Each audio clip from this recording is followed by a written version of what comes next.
What's going on, guys? Welcome back to #AskGSM here today for Tuesday, December 9th, 2025. We're rolling on in through the holiday season here on #AskGSM. I'm Graham GSM Matthews. Hope you guys are doing well. Episode 628 here today, answering your fine questions from all across social media, X, Facebook, Twitter. Twitter and X are the same thing. YouTube is what I meant to say. Hope you guys are doing well and enjoying your holiday season. If you are just joining us, as always, be sure to like the video, drop a comment, all that stuff, greatly appreciated. Subscribe, hit that notification bell to be notified every single time we upload new content here on the channel and every single time we go live, typically Tuesdays and Thursdays for #AskGSM and WrestleRant Radio, respectively. A lot of great questions that we will be getting into momentarily. First, want to shout out the channel members: Alexis, Miss Mon Matthews, Dillon, DiGiacomo, Mrs. Renee, DJ Swerve1 at Swerve1 on IG, WON that is. Mr. Marceau himself, follow him on X at RJ_Marceau. John Ritland, Real Honesty with John Ritland on YouTube. Subscribe to his great content, as well as Richie, Red Planet Wrestling on YouTube. And last but not least, Average Grunt at gruntwrestling.bluesky.social on Blue Sky. For more information on our channel members and how to become a channel member, $5 a month. Get you shout-outs at the beginning and end of every single live stream that we do here on the channel. Top billing on shows like #AskGSM and WrestleRant Radio. Early and ad-free access to certain videos here on the channel throughout the week. You also get access to badges and emojis and the live chats for these very videos, and so much more. More information on that down below in the description box. If you want to send in a question to the show, you could do so by tweeting me on the Twitter machine at WrestleRant with the #AskGSM. Find me on Facebook as well, facebook.com/graham.gsm.matthews. Drop a comment on the post I usually put up on Monday nights, if not on the wall itself. And last but not least, include your question in the comment section on this very video after we're done being live here today. And I'll include your question in next week's edition as well. Of course, include your question in the comment section if you are watching live. And I'll answer your question at some point during here in the video as we go through the comments and questions as we proceed through today's episode. Last thing I do want to mention as well, in addition to ProWrestlingTees.com/WrestleRant, get a shirt. We got a nice Christmas shirt available, courtesy of Alexis. She designed it herself. Get a shirt over at ProWrestlingTees.com/WrestleRant. Link also available in the description box. One thing I do want to mention in addition to that is that you can now vote in the 2025 WWE AEW Year in Review Awards. I mentioned it last week on WrestleRant Radio. The polls are finally official. They have been since Friday, but I mentioned it on Thursday. We kind of had like the test run polls up. For anyone that may have voted on Thursday, please be sure to vote again. I had to kind of take down the polls, redo the polls. They weren't working on the website for some reason. And the website was down yesterday for whatever reason. I don't think it had to do with that. But if you already voted on Thursday, vote again. If you have voted since Friday, thank you. I appreciate you. The polls will be up for the next 2 weeks, 2.5 weeks. We'll be breaking down the polls, reviewing the results of the Year in Review Awards, as we always do. 13th annual, by the way, which is crazy. On the final episode of WrestleRant Radio, not #AskGSM, but of WrestleRant Radio of 2025 at the very end of December, most likely the day after Christmas, because we obviously record on Thursdays. Christmas falls on a Thursday, as does New Year's Day, so we're probably going to record the day after those respective holidays. So very likely on Friday, December 26th, is when we will be revealing the results of the Year in Review Awards that you can now vote on over at WrestleRant.com. I don't have the link in the description box. I forgot to include it, but probably after this video, after we're done being live here today, I'll go back and include the link in the description box to where you guys can vote on the Male Wrestler of the Year, the Female Wrestler of the Year, Men's Match of the Year, Women's Match of the Year, Tag Team of the Year, Moment of the Year, Show of the Year, stuff like that. So would greatly appreciate if you guys went out of your way to vote in that now, during the video, after the video, whatever. Would only take a few moments to look through all the options. There's only 10 categories. It should take you fairly quickly to complete the whole thing. And once you do, let me know. First of all, like I said, I appreciate you. Second of all, tune back in to the results show on Thursday, or rather Friday, December 26th, that edition of WrestleRant Radio right here on the channel. And if you go to WrestleRant.com, it's under the Reviews tab, but it's also, don't click on Reviews. It's like a drop-down menu under Reviews. But even more simply than that, it is on the homepage. So go back and check that out. It's like right underneath the main image where you can find all the articles and shit. It's the very top of the homepage. That's where you can vote on the WWE AEW 2025 Year in Review Awards right now. So that's about it. We will get into the comments and questions now. Appreciate those that are tuning in. Thank you to those that are joining us here today for today's episode live. Starting with Fernando. He was the first to join us. Fernando, what's going on, brother? So what are your thoughts on John Cena wanting to do more dates and WWE saying no? Yeah, I saw him say that several times in the kind of the interview tour that he's doing right now, going into his final match on Saturday. He was on Chris Van Vliet today. That episode dropped today. I watched some bits and pieces of that. Some of that, unless it's asked about here on today's episode, I'll probably get to more of that on Thursday with RJ. There's some things I do want to bring up. But he mentioned that on that podcast. I think he mentioned it with Joe Rogan. He definitely mentioned it on the Bill Simmons podcast. He's mentioned it in a few different places. He said that he pitched the WWE originally doing 200, 220 dates, which I don't think WWE even does anymore. I know they still do house shows, not consistently as they once did. So, I mean, one, I don't know if WWE even did over 200 dates this year, or 220 dates, whatever. And second of all, that would also require him to be on every Raw and every SmackDown. He probably didn't need to be on every Raw and SmackDown, but I do think, well, I take him at his word. I think he has no reason to lie about WWE coming back to him and saying, we only need you for 36. I do believe that. But 36 dates? I mean, it wasn't like he was around once a month for the entire year. He did have a few matches on television. He was around for every pay-per-view. So, I mean, for the fan disappointment that there has been with a retirement tour, and justifiably so. It was not perfect, but it wasn't terrible either. People acting like it was they did John Cena such a huge disservice by botching his entire retirement tour is just not true. There were some highlights. They did some, right things by the retirement tour and whatnot. But nonetheless, he was at the Royal Rumble, Elimination Chamber, WrestleMania, in addition to Raws and SmackDowns in between these dates as well.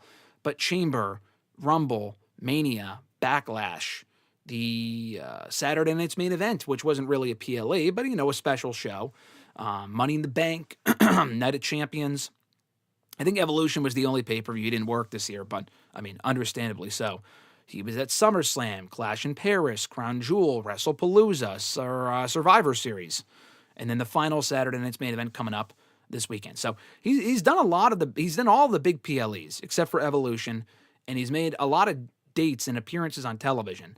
But it would have been nice to have him around for more. If John Cena is telling you I can clear my entire schedule for the entire year, and I am all yours for my final tour, I would love to appear in all these cities one final time, why would you not take him up on that?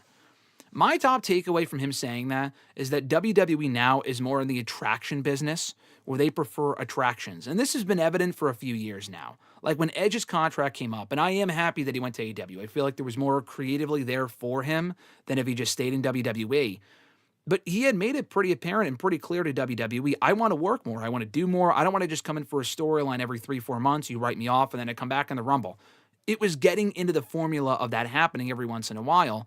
And obviously he got hurt once for like 6-7 months back in 2020. But beyond that, he was being written off every few months. He wasn't really full-time for WWE for most of that run. He was only there part-time and not really wrestling a whole lot on TV. He wanted to do that more. And WWE said, we don't really have that in mind for you. And I think he made the right decision by going to AEW so he could have more of a full-time schedule before he winds up and wraps up his career in the next probably year or two. But for Cena specifically, it would have been nice to get him on more Raws and more SmackDowns. Not only for more promos, but like it could have fleshed out some of the stories more. It could have gotten us more John Cena matches. Like all the matches that we did not get from Cena this year, it would have been great to get more of those, like him against, the people that we didn't get to really see him work with. Like him and The Miz, again, I don't really give a fuck about, but we could have seen that one more time. Him and Carmelo Hayes, Braun Breaker, Bronson Reed, Drew McIntyre. We could have gotten that match on TV. They did work together in a tag team match, but never one-on-one. And now we're never going to get that match because McIntyre wasn't in the tournament. He was suspended in storyline, whatever. He's not facing Cena in his final match. Gunther is, which is cool. But I was disappointed when he said that. I'm almost thinking to myself, and I said this on Twitter, last night, earlier today, that I almost wish he didn't say that because it makes me think, like, what could have been with Cena if he was actually around every week. And sure, you can make the argument, if he was around every week, it wouldn't have been as special. Someone I was speaking with on Twitter said it would have gotten repetitive towards the end. Sure, maybe not 200 dates, But if he was around for twice the amount of dates that he agreed to, like 36, if they brought him in for like 70 instead, even that would have been better than what we got. What we got was not terrible, and he could have been around for even less than that. And he did work, like I said, a fair amount of television matches, whether it was tag team matches, singles matches, whatever. Not as many as he could have. But like certain matches only had 1 or 2 promos worth of build because Cena was barely around. And he was willing to work more. It wasn't really even a scheduling thing. He told them I can clear my entire acting schedule and come in and do every Raw. And they said no. So again, not having him on every house show, I can understand that. But if he's able to work for, I mean, obviously it would increase the chances of him getting hurt. So that's the pros and cons of it. But I do think it would have benefited the overall retirement tour if he was around more consistently. Like after the heel turn, if he showed up that week on Raw and not like 2.5 weeks later. I feel like those sort of things suffered because of how infrequent his appearances were, specifically in the first half of the year. Fernando said, should Obafemi pin Cody Rhodes clean at Saturday night's main event? Should he? Yes. Will he? No. We'll talk more about it on WrestleRant Radio on Thursday when we do our predictions for the show. First of all, I think the match is going to be fucking awesome. Second of all, I feel like it's just begging for a non-finish with Drew McIntyre getting involved. I mean, that's the safe choice. It would be nice if they attempted to make a new star and had Obafemi win. I think having Cody Rhodes beat Obafemi clean, you can make the argument, he looked great in defeat. You can do that with Bayley and Sol Ruca. You can do that with Javon Evans and Leon Slater. Don't do that with fucking Obafemi. I mean, Obafemi can be your next big thing. Would he be damaged by losing to the WWE champion? No. But he just got back the NXT championship. It would be way better, honestly, if they pulled a Kevin Owens from 10 years ago who beat John Cena while the NXT champion clean. Now, John Cena wasn't the WWE champion at that point. He was the fucking United States champion, though, and Kevin Owens won clean. And Obafemi should be main roster bound soon anyway. So I think it'd be awesome. I think Cody Rhodes could take the loss. He won't lose much by it. He won't die. Like, his booking will be okay. His popularity will stay intact. That will not happen. But to your point, I think it should. Fernando said, is it time for a major youth movement in WWE? For example, Braun Breaker beating Punk for the World Championship in January and calling up Obafemi and Javon Evans right away. Yes, WWE desperately needs some sort of a youth movement. Now, you're not going to call up like fucking 10 people at once. I made that clear on one of these streams last week. Someone said, you can call up Femi, Javon. I don't know if they mentioned D'Angelo, but like those guys, Saints, Paige, Ruka, Parker, like, holy shit, calm down. You're not going to call up the entire NXT roster. You need to leave some people behind for NXT. You can call up maybe 4 people at once. I think even that might be pushing it a little bit. Because you also have to remember when you're calling them that many people at once, you have to also attempt to get them over and establish them simultaneously. So if you're focusing on all these different people at one time on Raw and SmackDown, half of those people are not going to get over because they're not going to be getting the television time or the attention or the effort. They're going to be lost in the shuffle. So you got to be careful when you kind of go about things like that. But no, to your point, I think with Breaker and Punk, I said this last week, Breaker should absolutely beat Punk for the World Championship on that first Raw of the year. Do I think he will? No. I'm not expecting that, honestly. I do think Braun Breaker's probably going to lose and win the championship later on, whatever.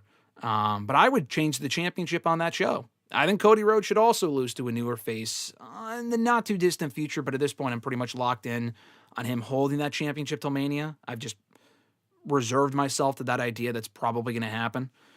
But Javon Evans, I will say, is main roster ready. The guy is great. He's been in NXT now for almost 2 years. I think he would probably stay a little bit longer for the sole reason that I think he won the Iron Survivor Challenge and should be Obafemi for that NXT championship at New Year's Evil. If you want to call up Oba after that, I mean, first by having him beat Cody Rhodes, which, like I said, is not happening. But if you first want to call up Oba and Ricky, who just lost the NXT championship, and Trick, like those 3 guys, I would replace Javon with Trick Williams and Ricky Saints. Those 3 people I feel like you could realistically call up. Tony D'Angelo, I don't know what the fuck's going on there. Like, nice to see him back. He looks great, looks fucking huge. But like, what more can that guy do in NXT?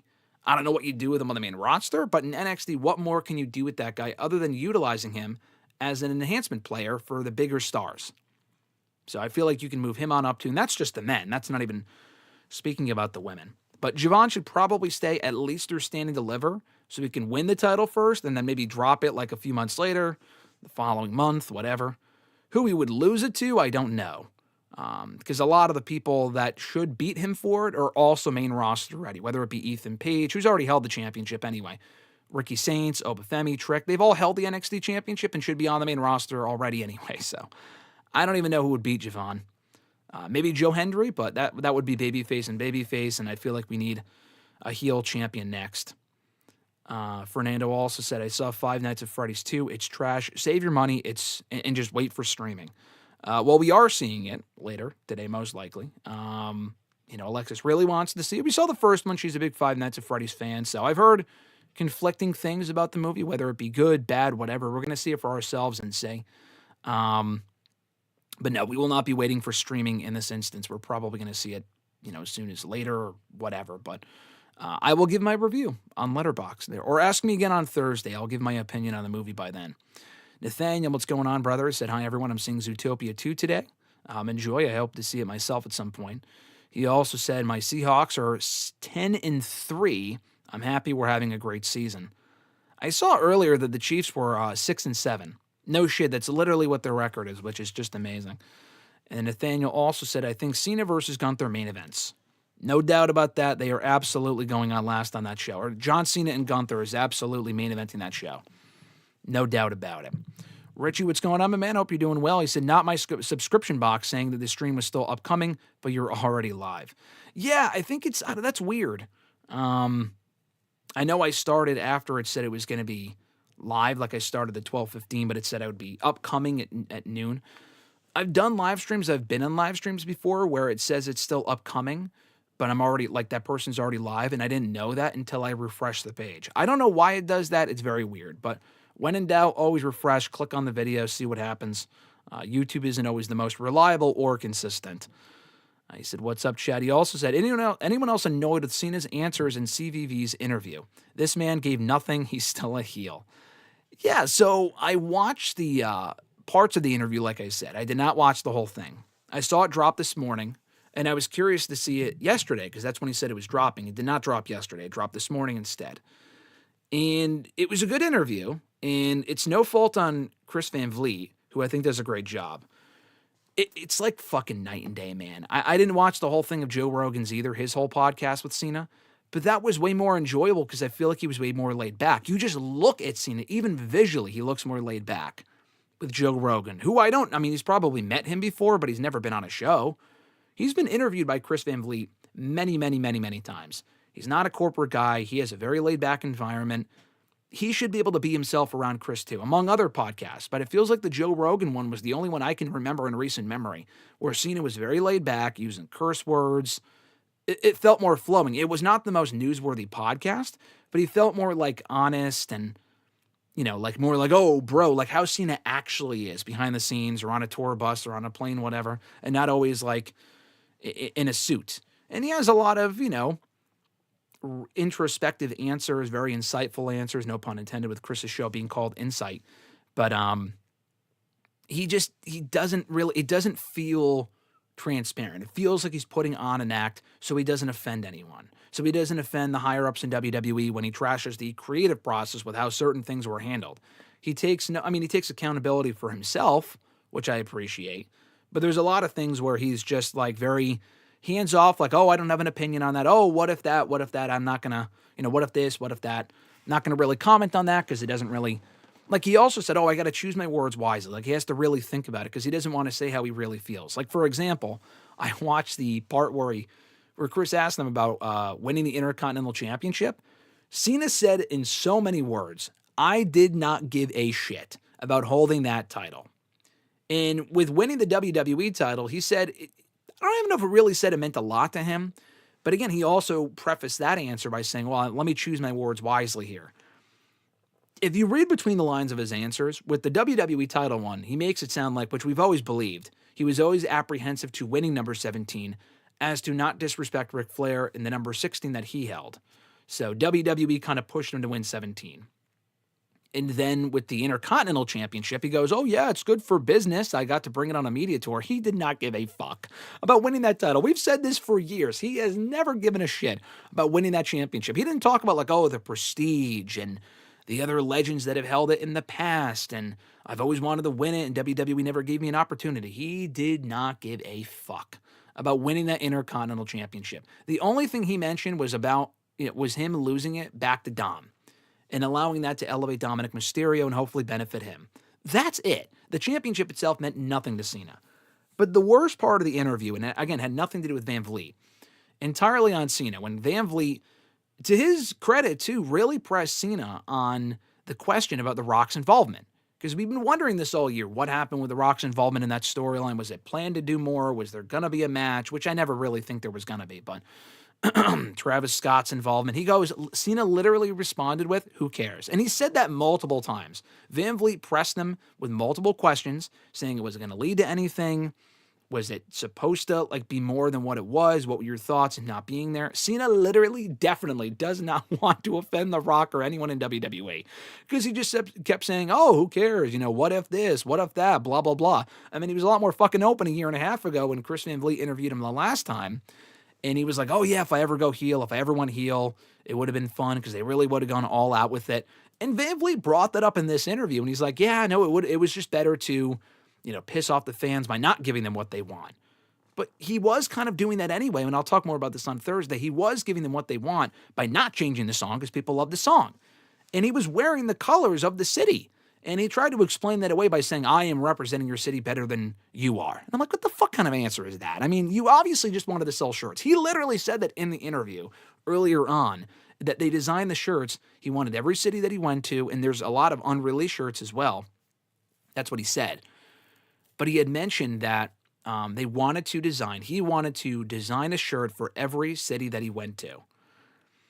So they already had the shirts made. This is a process that takes a very, very, very, very long time. And they weren't just going to throw that away for a heel turn that definitely came out of nowhere, and he even admitted to that as well. I mean, just be honest, the heel turn sucked. The heel turn was great. The heel run was not great. It had moments, and he mentioned that, like the Orton match and the Punk match. Yeah, those were some good moments. But he had mentioned, it takes 2 to 5 years to build up a story. He said that on some other podcasts too. I think the Bill Simmons. And I'm like, bullshit. Roman Reigns was a great heel within the first month of turning. I mean, you could point to almost anyone. There have been some great heel turns and subsequent great heel runs that did not need 2 to 5 years. Come on, Cena. You've been in this business long enough to know that's not true. That's completely ridiculous. Anyway, at Free Media Tool said John Cena in 2012 January feud versus Kane should have turned heel at the time. It was perfect time to turn heel. There were a lot of opportunities for Cena to turn heel, and he did not. I agree that would have been nice because he was already feuding with The Rock anyway, and people were already booing Cena. So that would have been a great time to turn him heel. 2011 in the match with Punk. I know Punk won that match, but if they had Cena turn in that match or in the aftermath or at SummerSlam that same year, that would have been awesome because they were already kind of positioning Cena as the corporate champion anyway. So that would have been a perfect time to turn Cena. I've said that before. I said that at the fucking time. Then during the Nexus, they could have turned him. A lot of different opportunities. 2014 with the Authority, having him join the Authority would have been sick. Could have done it then. There were a lot of opportunities to turn him heel and they didn't. That was one of many. Rachie said, side note, Graham, I'd love to get your opinion on this if you ever watch it. Variety released an episode of Actors on Actors with Brendan Fraser and The Rock. Can't help but look at Dwayne as phony, LOL. Yeah, I saw one clip from it. I saw that it came out. I saw that it was going to come out. I didn't know it was coming out this soon. They put it out yesterday or something. I'll probably watch it at some point. I totally forgot about it because I thought when I saw them first announced for that episode, I thought it was so random, but I think that's the whole point. The whole Actors on Actors thing is that it's just random people commenting on their own careers and, asking questions to the other actor, blah, blah, blah. But I totally forgot about the connection they have through The Mummy. Brendan Fraser, maybe not him specifically, but his movie in The Mummy 2, was it The Mummy 2 or Mummy 1? I think it was Mummy 2, gave The Rock his start in Hollywood as the Scorpion King, which they then spun off into its own movie. And he then went on to do, obviously, so many other movies since then in the last 20 plus years. And he thanked Brendan for that, for the opportunity and what it kind of turned into from there. So I thought that was cool. Rock is, a lot like with Cena in some of these interviews, very phony, but I would like to check that out in full at some point and see what they have to say and see what they kind of say to each other and whatnot and what questions they ask. I thought that was cool. Fernando said, I shall vote again right after the stream is over. Thank you, Fernando. Like I said, if you voted on Thursday in the Year in Review Awards over WrestleRant.com, please vote again because I had to redo the polls. If you've only voted since Friday when I put up the polls again, when I redid them, then you're fine. If you already voted since Friday, you're good. If you voted on Thursday, please vote again. Fernando said, should Cena versus Gunther main event or open the show? I mean, nothing's going to top that. It's Cena's final match. It's what the entire show is built around. You're just asking people to leave the building after it's over. So, no, that should obviously be the main event. Give it as much time as possible beforehand, afterward, allow him to cut a speech. Maybe some people come out to congratulate him like Ric Flair style when he retired back in 2008 on Raw and WWE. But, no, absolutely should main event.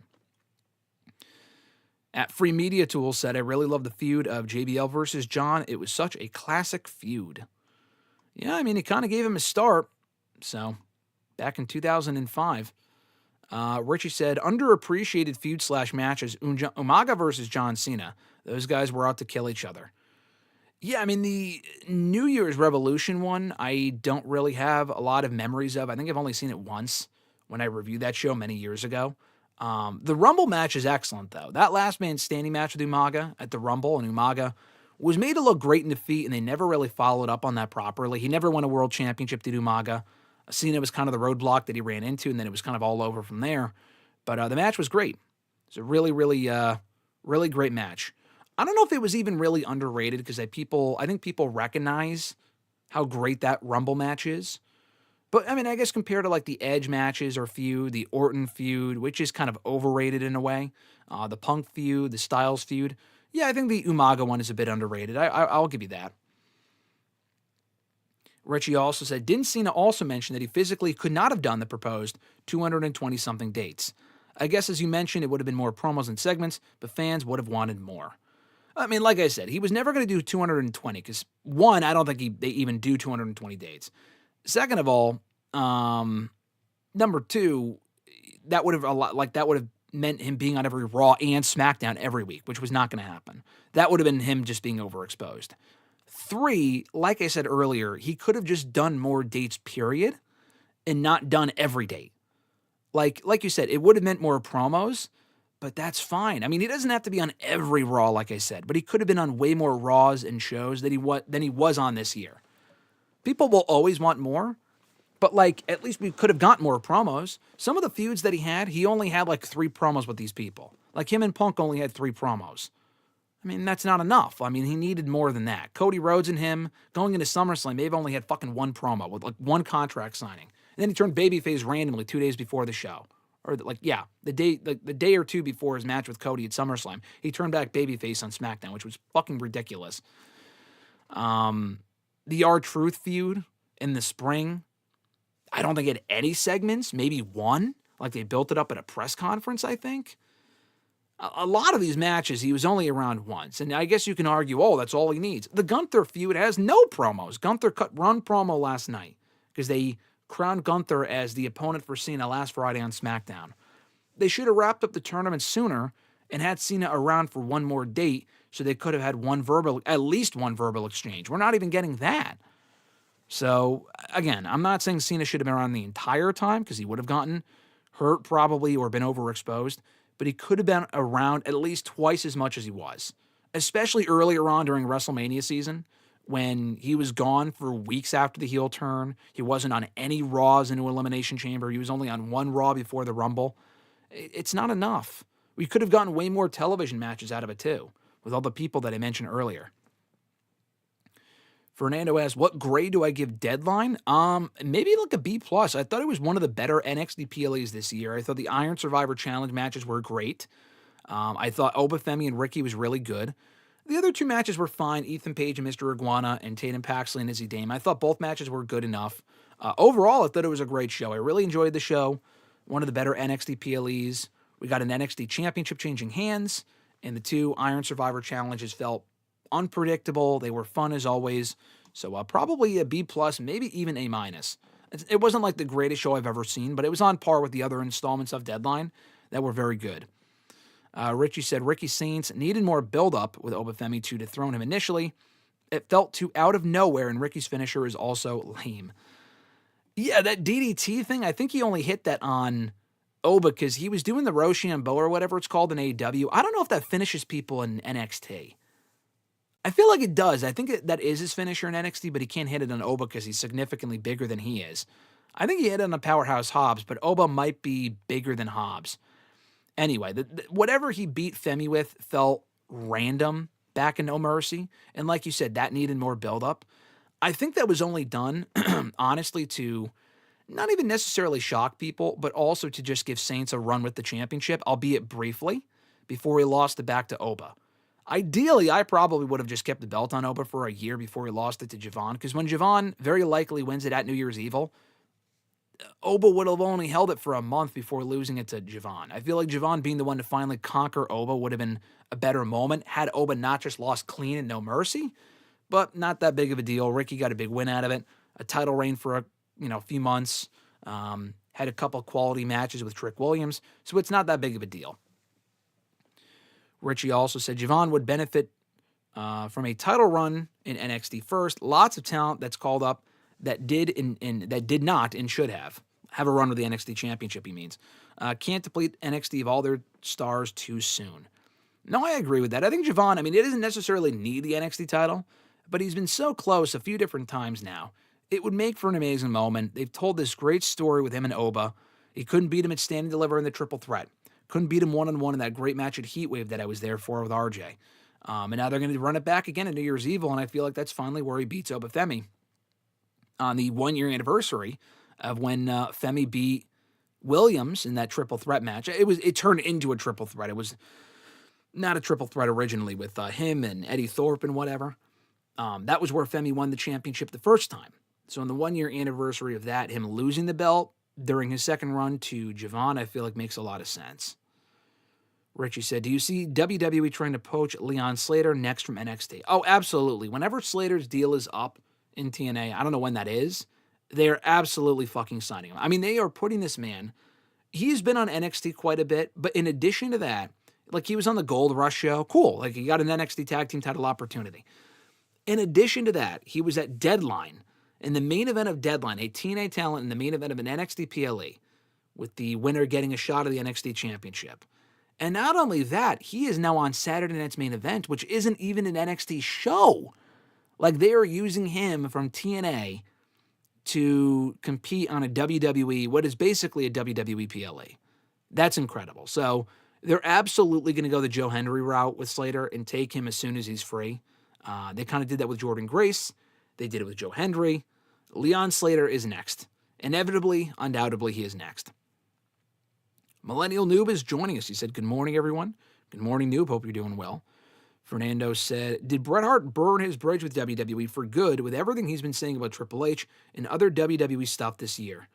I don't think so. It's Bret Hart. Bret Hart is one of the greatest of all time. He has said stuff about Triple H in years past and about the company in years past, and they've always welcomed him back. Albeit not consistently, like not regularly, but he's been on WWE shows, even as recently as earlier this year at the Hall of Fame.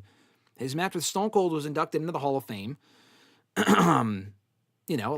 been on WWE television enough in the last few years and Triple H has been in charge for the last 3, that no, I don't think Bret Hart, even if he completely shits on Triple H, which he kind of has, I don't think he'll ever completely burn a bridge with WWE. He did back in 97, obviously, and he wasn't brought back and didn't want to come back for many years. But even then, WWE wanted him back before he wanted to go back. They wanted him back in 06, which he went into the Hall of Fame that year, but he did not work WrestleMania like they had offered him and whatever. It was another 4 or 5 years until that happened. So, anyway, no, I don't think Bret Hart will ever completely burn his bridge with WWE. Not that they really, use him all that much anyway. Richie said Cena did not have the suit and probably smoked the joint with Joe Rogan beforehand and was mellowed out. Yeah, as soon as I saw him with the baseball cap and the t-shirt, I'm like, yeah, this is going to be Cena laid back, and it's exactly what it was. When he's in the suit, it puts up a guard I am in professional mode. I can't say anything too honest. I don't want to offend anyone. I'm not saying go out there and scorch earth. you can just be honest and transparent. And again, he's very accountable for stuff that he's done wrong. But like, he doesn't really necessarily poke fingers or point fingers when he probably should. And I feel like, not that I wanted him to bury anyone on that podcast with Chris Van Vliet, not that he even did that with Joe Rogan, but like with the Joe Rogan podcast, just felt like a conversation between two guys. I guess three if you include that Tony Hillcliffe or whatever the fuck his name is, Goof, that was also there too. But it was really Cena and Joe, and I thought it was really enjoyable. The Chris Van Vliet one was really good. Like, he asked him a lot of great questions, and Chris played his part great. But Cena kind of had this wall up where he had to give diplomatic answers, and it was more of the same from him, unfortunately. Fernando said, Cena goes full-on politician mode a little too much. I agree. Chris said, Macho Man was better than Ric Flair. I mean, debatable. Let me backtrack a little bit here. Richie said, CVV tried, he really did, but Cena gave a masterclass session of media training, and he might not care for real, but the fans do. We wanted the best wrap-up for him. Yeah, I think Cena also wanted some, not more control, because he's always said he doesn't want control. He probably just doesn't want to take shit from anyone. Like, if someone shit on an idea of his, he probably just doesn't want to be blamed for it, to be honest with you. Because there's been enough of that over the years with people he's buried and stuff like that. But, yeah, no, people wanted a better retirement tour. He had a very good retirement tour, and I'll talk more about it on Thursday. We'll get brutally honest about the John Cena farewell tour this year, and the highs and the lows, what they could have done better, what they did do right, what we got, what we didn't get. But he's not going to say, oh, I wish we had done this, I wish we had done that, because he doesn't like to live in the past, which, yeah, obviously no one does, ideally, but you could also admit, okay, yeah, we should have done that better. And he's not saying the heel run was great. He's never said that, but he's basically saying it was shit without saying it was shit, because he doesn't want to, hurt Triple H's feelings for the way that he booked it, I guess. Fernando said, if you're Triple H, does Cena win or lose on Saturday? That's such a tough question. I mean, I've said before, Cena has to lose to Gunther. I mean, Cena's almost 50 and should not be beating someone that went undefeated for years in WWE. But at the same time, though, it's Cena's last match. He's one of the greatest of all time. He already lost at Survivor Series, so they already did the whole thing where he loses and puts someone over, blah, blah, blah. He should have put over more people this year, but anyway. I could see them wanting to go for a happy ending. I think it would be pretty awesome if Gunther actually tapped him out. It's not enough for him to just... I think Cena wins. That's my prediction. I think Cena's going to win.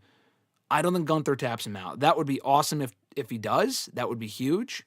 Gunther's already a made man, sure. But, I don't know. I still think he could benefit from it. Being able to forever say he not only retired Goldberg, he also retired John Cena and tapped him out, if not just pin him. If I'm Triple H, I have Gunther go over. I'm not upset if Cena wins. I get it. It's his last match. You want a happy ending, especially after all the other bullshit that Cena fans have been put through this year. But I would personally have Gunther go over. That's just me. Fernando asks, can Roman pass Cena's legacy by the time it's time for... by the time it's his time to retire? I don't think so. I mean, Roman is great. Roman had a better title run that was better than almost any of John Cena's title runs combined. For some of the matches he had, the story that was told, the character development, none of which Cena really had. I mean, he had some great matches as champion, and some pretty memorable title wins and losses and whatnot. But like winning it 16 times means fucking nothing, because a lot of those reigns were nothing runs, where he only held it for like 2 weeks. Thankfully, those days are done. We don't get that as often as we did back in like 09 and 2010. It was just ridiculous back then how often they played hot potato with the title.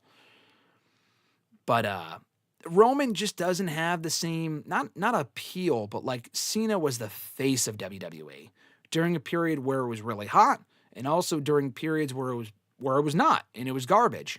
But he was still the face of that era. Roman went part-time way too quickly. He went part-time way too young. I mean, Cena went part-time in his like early to mid-40s. He was still wrestling pretty consistently on television in 2016 and 2017. By 2018 is when he started going part-time, which would be like when he was 41. Roman might be 40 now. He's been part-time for 3.5 years now. He's been part-time since like mid-fucking 30s.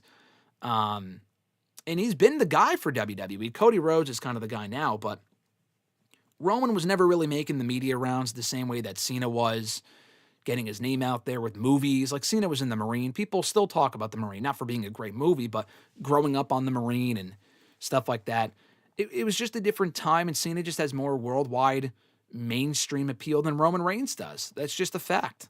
And maybe Roman will end up making more money in WWE than Cena did, because Roman's more like, I'm more special. You're going to pay me more to be around less and whatever. Cena just didn't give a fuck. He just did whatever the company told him to do. I doubt he worked out. If Cena never ended up doing Hollywood, he probably would have stayed full-time. I don't think he would have gone part-time. I really don't. No. I think Cena will still end up having the better overall career than Roman Reigns, even when Roman Reigns is done, probably in the next 5 years or so. He's made it sound like Roman has made it sound like he wants to be done on the sooner side and not retire at 50, even if he's still part-time by then. Yeah, The Mummy returns. That would have been The Mummy too. Nathaniel said, do you think The Rock is the best WWE Hollywood actor ever? Biggest success story in Hollywood, yes. Best Hollywood actor? No. I'd probably go with Batista on that. I think even Cena's a better actor than Rock is. Rock has improved. I enjoyed The Smashing Machine. I thought his role in that was great. The overall movie wasn't amazing, but I thought it was a really good movie, and I liked it. I thought he did a really good job. But Batista just adapted to it a lot easier and quicker than Rock did, even despite not being in the biggest movies, although he was in some pretty big blockbusters. He's in the third highest grossing movie of all time, or second highest grossing movie of all time in Avengers Endgame, albeit not in a major role, but he's in that fucking movie. Anyway, Grunt is joining us. Grunt, what's going on, brother? Hope you're doing well. Haven't seen you in a bit. He said, hey, Graham and Chad, to answer the title question, it was his U.S. Open Challenge in 2015 that turned me around on him, that being John Cena, up until he buried AJ Styles on the mic before the 2017 Royal Rumble.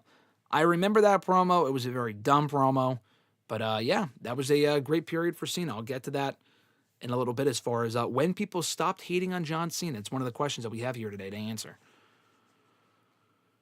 Fernando said, do you think Men in Black 4 is a good idea? Are they making Men in Black 4? Didn't they already make Men in Black 4 like a few years ago? With, I thought they already made Men in Black 4. I didn't see it. It had Tessa Thompson, and it was basically like the cast of Ragnarok. It was Chris Hemsworth, right? And Tessa Thompson. Didn't they do a Men in Black movie like 6 years ago? I heard it was fucking terrible, so. A real Men in Black 4 with like the original actors? I mean, the old guy is old. I mean, he looked old in Men in Black 3. I forgot his name, but, not Will Smith, but the other guy that he works with in that movie.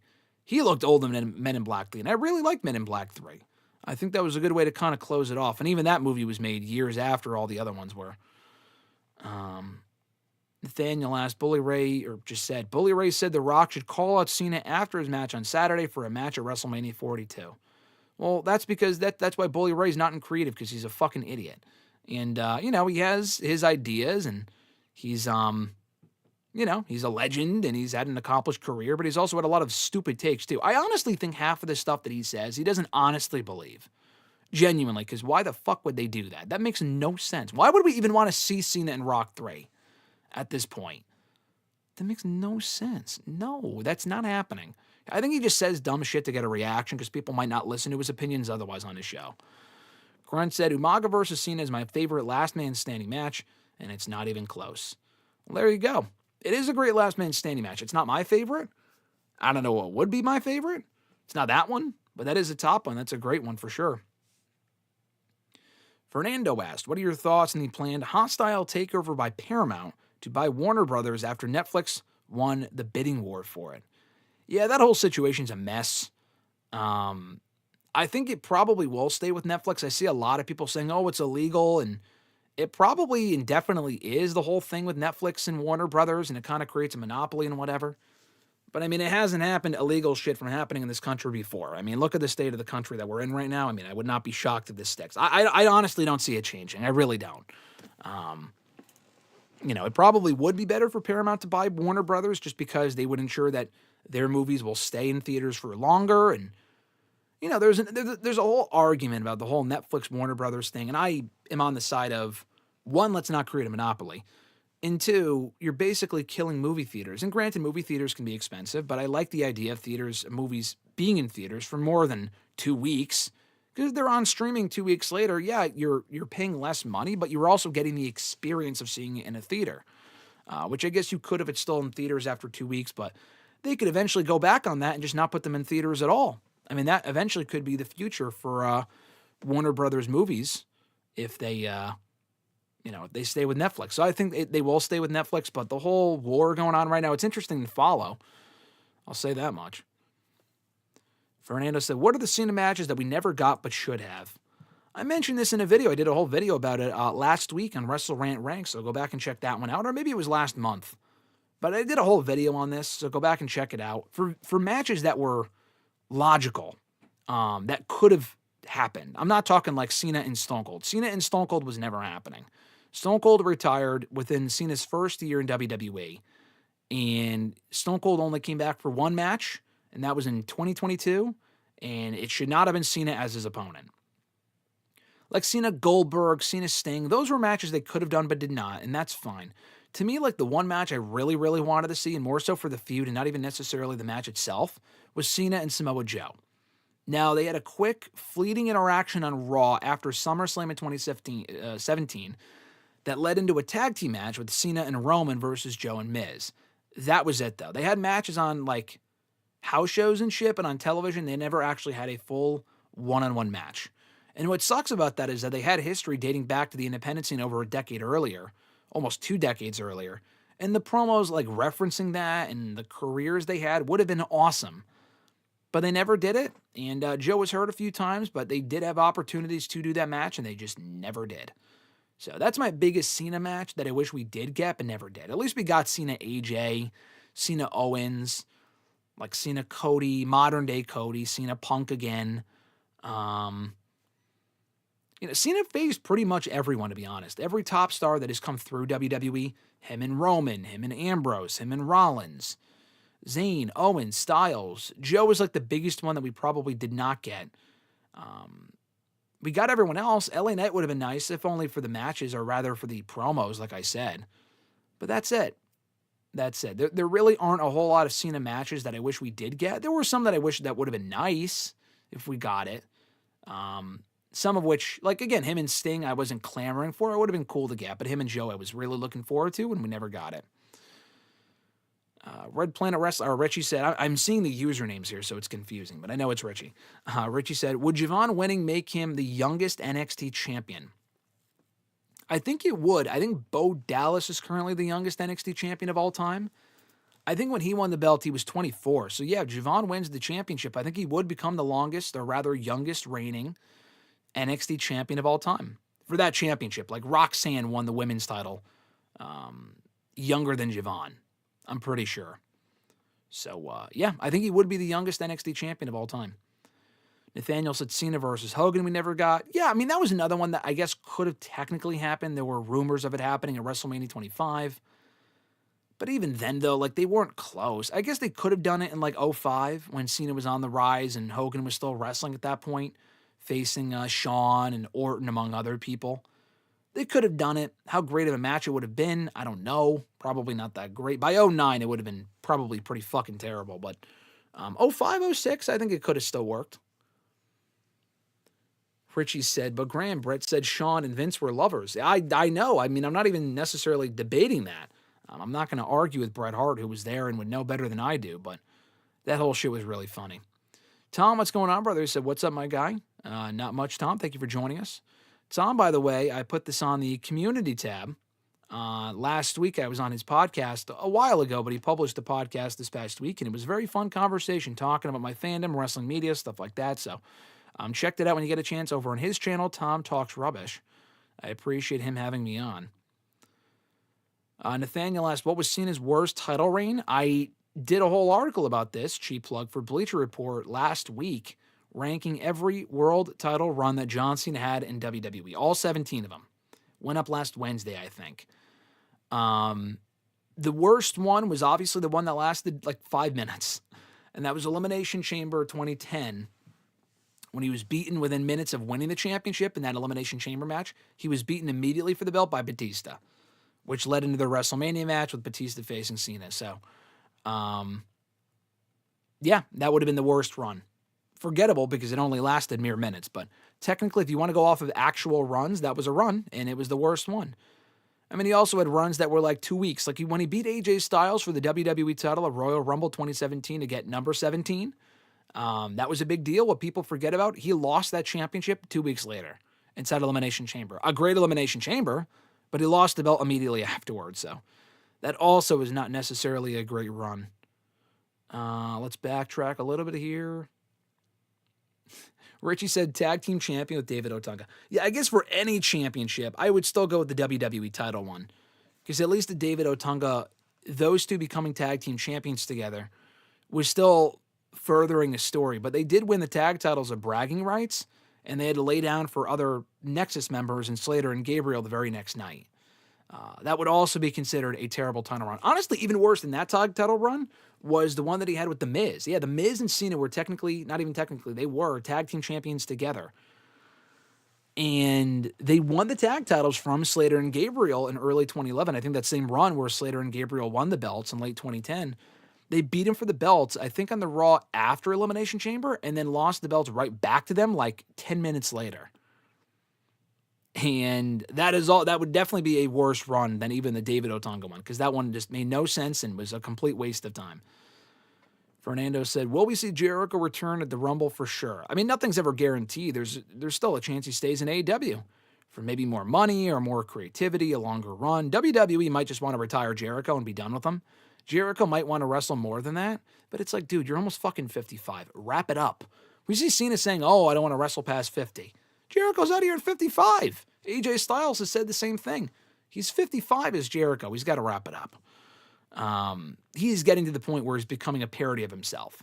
I hate to say it, and I'm a big Jericho fan, but his last few years have been just terrible. He's had some good matches, but creatively, it's not been great. And in-ring wise, it's not like he's out there having amazing matches. He's really not. He is slowed down considerably. But will we see him in the Rumble? I think there's a very good chance. At this point, I'd be surprised if he wasn't in the Rumble. And I think he should be. Grunt saying, not counting all of his tag title runs that ended after a week, a day, or even less than 15 minutes, Cena's runs with the world title were nothing special. A lot of which were not. Like I said, if you go back and read my article from last week, really only the top 3 or 4 runs were remotely special. Maybe even 3 of them. That being the first one, when he was champion from Mania 21 through January of 06, when Edge cashed in Money in the Bank. He had just won the Chamber. Did Cena retain the title there? Lost the belt to Edge right afterward, whatever. That was a great run. His first run was great. His second run was good. That was when he won it back from Edge of the Rumble, retained against Triple H at Mania, retained against Triple H and Edge at Backlash, and then lost it to Rob Van Dam that June at One Night Stand. That was a good run. I think I had that at 4 because all the other runs were really not that great. His title run this year, had some good moments. I wouldn't call it a great WWE title run because a lot of the character work kind of sucked, but the matches with Orton and Punk were good. I think I put that in the top 5, which, what does that tell you about the other runs? I think his best run, though, was easily the one where he held the championship for well over a year, from September of 06 through October of 07, or September of 07, whatever it was, whenever he got hurt. During that run, he won the belt from Edge in that amazing TLC match, beat Edge in a steel cage match on Raw to retain the title. He had matches with Umaga that were great, like we talked about earlier. The Kali matches were okay. He won a 5-way of Vengeance to retain the title, a very good 5-way. The match with Bobby Lashley was very good. Had a great series of matches with Randy Orton, Shawn Michaels. Those matches were great. Some TV title defenses as well. Easily, far and away, the best title run he ever had in WWE, aside from maybe that U.S. Open title run from Mania in 2015 through SummerSlam of that same year. Yeah, Richie said, Tommy Lee Jones. Yeah, the old guy. I forgot his name. Tommy Lee Jones. Thank you. The old guy from Men in Black. Nathaniel said, I feel bad for LA Knight. I wonder if he's done in WWE or where he goes from what happened on Raw. We'll talk more about it on Thursday. That shit made no sense. I see the reports, LA Knight's primed to have a bigger and better year in 2026. Bro, they said that about Finn Balor, who lost almost every fucking match he had this year. I'm done with these reports about they're going to have a better year next year. The fuck does that even mean? Is he winning the Rumble? Is he winning a World Championship? If not, it doesn't matter. I mean, the man's been main eventing Raws and SmackDowns almost all year. And he really hasn't had, like, he has almost nothing to show for it. He won back the U.S. Championship for a month. That's really the only thing of note LA Knight did this year. He beat Rollins at Saturday Night's Main Event. Okay, great. Rollins got hurt in kayfabe. That was the only reason why he won. He's done like jack shit this year. So I don't really give a shit. He feels fucking buried. I mean, he will always be over, I feel like, until it gets to a point where people just give up. And we're not there yet, shockingly. I'm not going to completely rule out the possibility that they are building up LA Knight to do, like, maybe win the Rumble. He could honestly possibly win the Rumble. Do I think that's going to happen? No. But, I mean, why else would they completely destroy him on Raw like that? Why would you write him off television unless he requested the time off? He's not hurt, as far as I know. I don't know. I just thought that was incredibly stupid. He didn't even win. It's not even like he beat Logan Paul and they attacked him afterward. He didn't even fucking win. He didn't even win. Fernando said, Men in Black 4 with Will Smith and Tommy Lee Jones is already in production. Well, that's news to me. I have not heard that. Not saying it's not true. I'm just saying I haven't heard that. I assume that's probably going to be fucking terrible. Because I think they already made one, like I said, with, was this a different franchise? I'm almost positive they made one with Chris Hemsworth and Tessa Thompson back in 2019. And I heard it was not good. Alexis is joining us at Tyreek _2.0, that is. She said, hey. Nathaniel said, I'm not sure if Stone Cold will wrestle again, but if he does, I wonder if people still want Punk versus Austin. For me, it's a little too late. I mean, for a lot of people, it's too late. Do people still want it? Yes. I would be lying to you if I said I was not mildly intrigued by the idea of doing Punk and Austin. Do I think it's a good idea at this point? No. I mean, Punk is almost 50. Stone Cold's almost 60. Probably not the best match to do. If Stone Cold comes back, which at this point, like I said, it was too late even when he came back in 2022. But now it's another 4 years later. Like, he has not even been physical on WWE television since 2022. So at this point, I mean, I don't think it's happening. It probably shouldn't. We got that one last moment with him main eventing Mania in 2022. That was amazing. Let's just end it there. Fernando said, did you become a Cena fan right away when you started watching WWE in 2008? You know, fun fact, I was never really the biggest Cena fan ever. I didn't start to become... I'll answer the question in the title of this video later on when we get to the scheduled questions in a second. I still do not own any John Cena t-shirts. I was going to buy one at one of the Raws I went to in the last month. I just didn't have a chance. I will probably go back and buy one online soon. But I was never a John Cena fan. When I started watching in 2008, my favorites were William Regal. I liked CM Punk after a little while. Really not until closer to like 2010, but I liked CM Punk a few years later. Christian I really liked when he came back to the company in 2009. I liked Edge. Jericho I liked a lot. I was never a Cena fan. I was not a fan of the push. I was a fan for peak Cena dominance in the main event scene. And he would always fucking win whenever we really didn't want him to. My younger brother, who was watching WWE with me at the time, loved John Cena for a few years there. Attempted to go as him for Halloween that October. That we started watching wrestling back in 2008. But I was never a Cena fan. The only time I came close to buying a Cena shirt I felt like I was the biggest fan. I've obviously started, I've really respected Cena and grown to really become a fan of his work and have loved seeing him back in recent years, specifically this year. But the only one time where I was like a big Cena fan and almost bought one of his shirts was back in 2015 during that aforementioned period for Grunt, like he mentioned during the U.S. Open. That was where I became I was like, you know what, honestly, I might buy that John Cena, the Champ is Here shirt because the work he was doing that year was amazing. Can you remember your favorite Cena promo? Yes, my favorite Cena promo might be his promos. I don't know if it's a specific one, but his promos with Punk. Two of them stand out specifically. The one before Money in the Bank in 2011, where Punk called them the New York Yankees and Cena punched him, which was funny. And two, the promo he cut, like the contract signing they had on the Raw before SummerSlam in 2011. That was also amazing. Like he was mentioning Hogan and heel turn, work rate shit, which at that point was like unprecedented for people to break the fourth wall like that. I always go back to that promo. I might have to go back and watch it after this because I enjoy it that much. Those are my two favorite Cena promos. Probably ever. Nathaniel said, Becky Lynch boycotted Raw again. She still wants the IC title. as she would. I mean, her character would obviously want a rematch for the belt. They haven't even acknowledged Becky Lynch boycotting Raw, though. That's the weird thing. On Twitter, she's boycotting Raw. To my knowledge, though, on the show itself, they have not showed her, featured her, mentioned her. It's very weird. Richie said, I need Tyreek and Tyreek 2.0 to meet, even though the jig is up at this point. I agree. Worlds collide. Who should induct Cena into the Hall of Fame? I've said this before. Stephanie would make sense, given how instrumental she was to Cena's career. If Cena goes in next year's, I think he will. And if Stephanie's also getting inducted, it will not be Stephanie. I would probably have it be Randy Orton.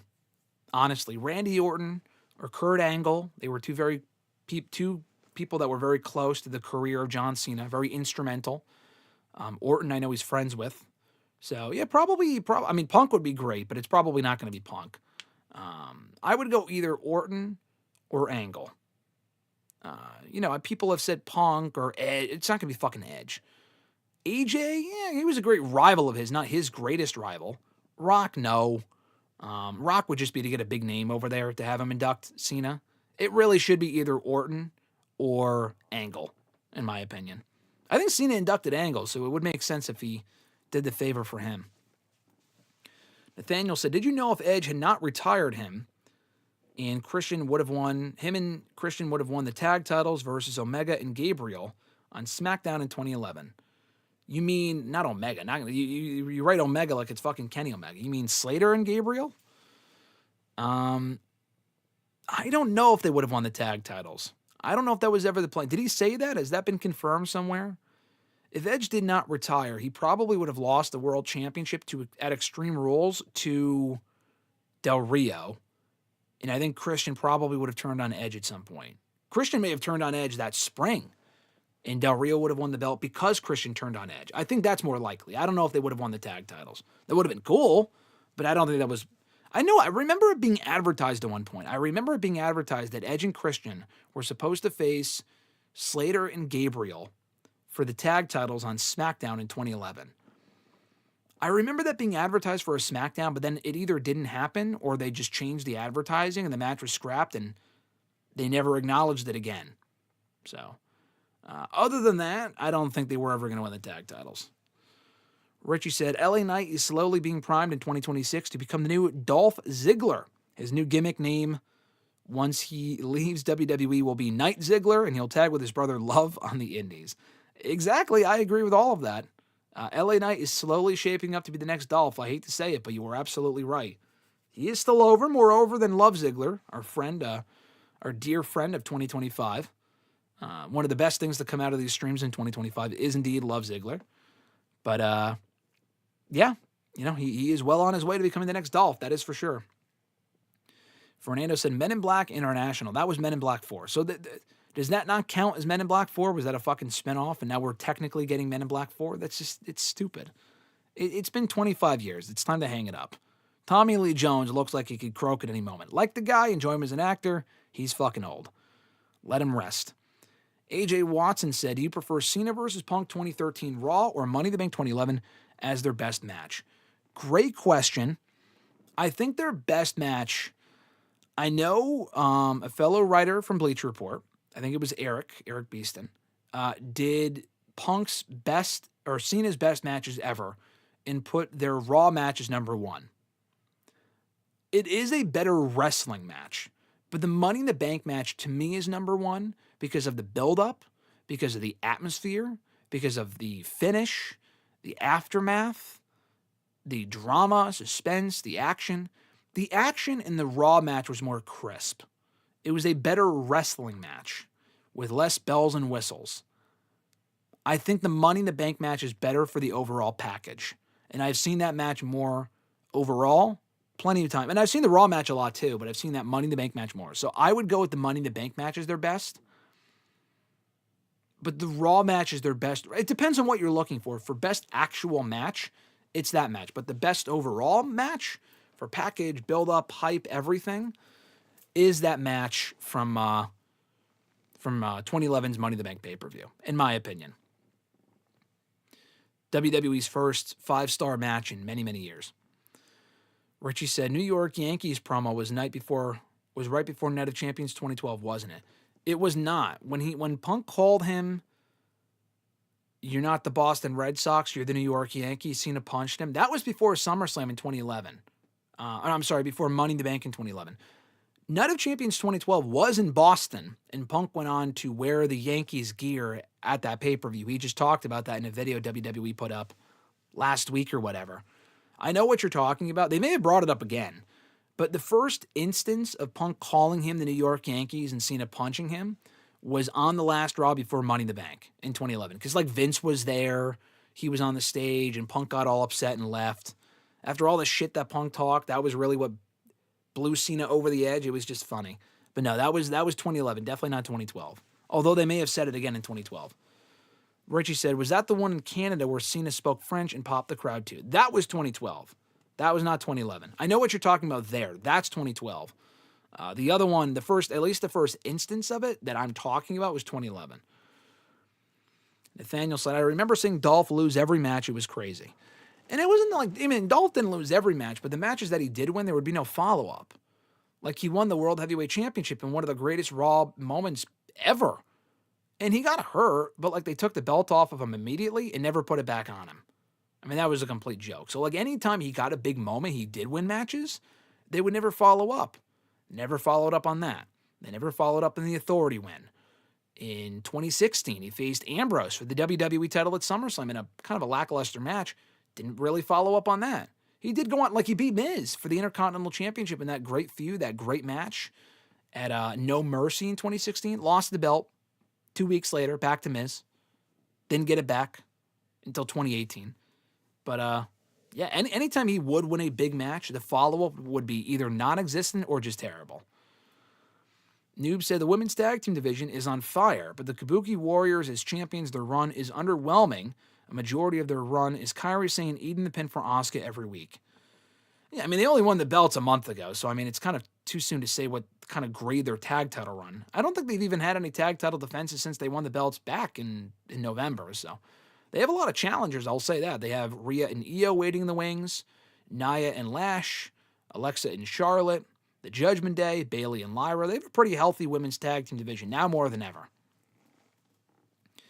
AJ Watson asked, if Cena got fired before he rose to the top, would Batista reach Cena-level popularity, or would Vince have chosen another guy to be the face of the company? It's a good question. Because Cena was on the chopping block a few times in late 2002. Like, even despite his great debut on SmackDown in 2002 with ruthless aggression against Angle and whatever, he was on the chopping block quite a bit that year, and probably early 2003 as well before he settled on Dr. Thugonomics. So let's say they do fire Cena. Who's the next guy? Brock was around at that point. They were already building around Brock. Maybe they would have offered Brock more money. I still think Brock would have left anyway, honestly. So Brock was who they were building up, even more so than Cena in 2002. I think Brock leaves anyway. Brock was not meant to have that schedule. He just didn't want to have that fucking full-time schedule. So Brock leaves. It probably would have been Batista. Batista was already, like, you say Cena levels of popularity. Batista was fucking over, man. Batista was probably more over in 2005 than John Cena was. But because Batista was put on SmackDown and Cena was put on Raw, Cena was the guy. And he was also younger than Batista, too. Batista would not have been the guy, like, for more than a few years. He would have had a very short run on top. Batista, I think, would have been the guy that they built around, either him or Orton. But Orton would have lasted longer because he was significantly younger than Batista. I think he's a good 10 years older than Orton is Batista. So they probably would have crowned Batista as the guy, because the Orton one they tried, it didn't really work. So they probably would have tried again with Orton after Batista in, like, the late 2000s. And then if Orton's not the guy, I don't know, they probably would have tried everyone else that they did, like the Del Rios and the Swaggers, the fucking Sheamuses of the world, people like that. But no one really clicked the same way that Cena did. Is Daniel Bryan one of the Miz's best rivalries? Yes, if not his best rivalry.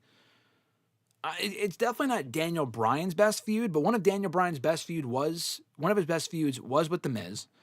I think Miz's best feud was with Bryan. I'm not sure who else would top him. I wouldn't say Cena. I mean, Cena and Miz faced each other a lot. but I wouldn't say they're like the best of rivals. They've had some good matches, but not like they're not the best of rivals.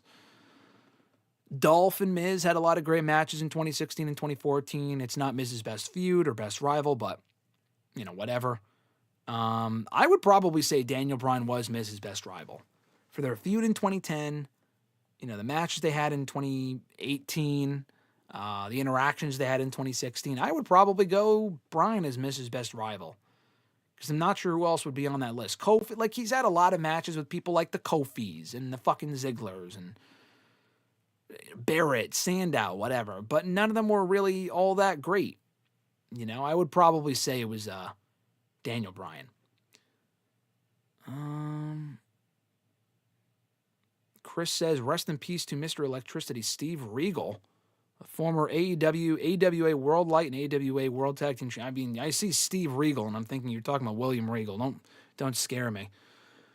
Fernando said, are they wasting Jade's first title reign messing with B-Fab, Chelsea Green, and Mia Yim? I mean, they're trying to build up Jade by having her beat jobbers, but it's not really interesting. I see what they're doing. It's just not interesting. They need more stars on SmackDown. Like, you can't go back to her and Tiffany. We've seen that a lot. They probably will do that one more time. Okay, whatever. We haven't seen Tiffany since Saturday Night's Main Event on November 1st. So I don't know where she's been. But they got to get Bianca back. They got to start Jade. They have to start Jade. They need to start having Jade. That's what I should say. Having Jade work with like Alexis Bliss and Charlotte. They're over and established. The other women, like Chelsea, I like, but that's not really a feud that works. Mia, B-Fab, they're not really over. They're jobbers. She needs to start working with people like Charlotte and Alexa, and hopefully that's imminent. They're just wasting time doing what they're doing right now. Chris says Triple H will have screwed up John Cena's Saturday night. Will have screwed up John Cena on Saturday night? I guess we'll see. Chelsea Green is the worst WWE U.S. Women's Champion ever. No, Julia was well worse than Chelsea Green was. Nathaniel said, do you think Miz had some great U.S. title reigns? I liked his U.S. Championship reign. His first one was great. His second one, he didn't really do a lot with the second one. He didn't really defend it at all. I think he held it from May or June. I think he won it back in June. And then lost it at Night of Champions in September. I don't think he defended it at all during that period. So the second run was forgettable. But the first time he held the U.S. Championship in 2009 through 2010, he had a lot of good title defenses, like against MVP. Maybe Mark Henry, I think he defended the championship against. Definitely Kofi Kingston. He had a couple like triple threats and four-ways and stuff like that. I really enjoyed his first run. He actually lost it to Bret Hart, of all people, on Raw in May of 2010. Albeit with interference, but with an assist from the Hart Dynasty. But still, Bret Hart beat The Miz. That was a match that we actually got in 2010. Noob said Liv Morgan came back and did not realize that Raquel Rodriguez is ready for the main event scene against Stephanie Vaquer.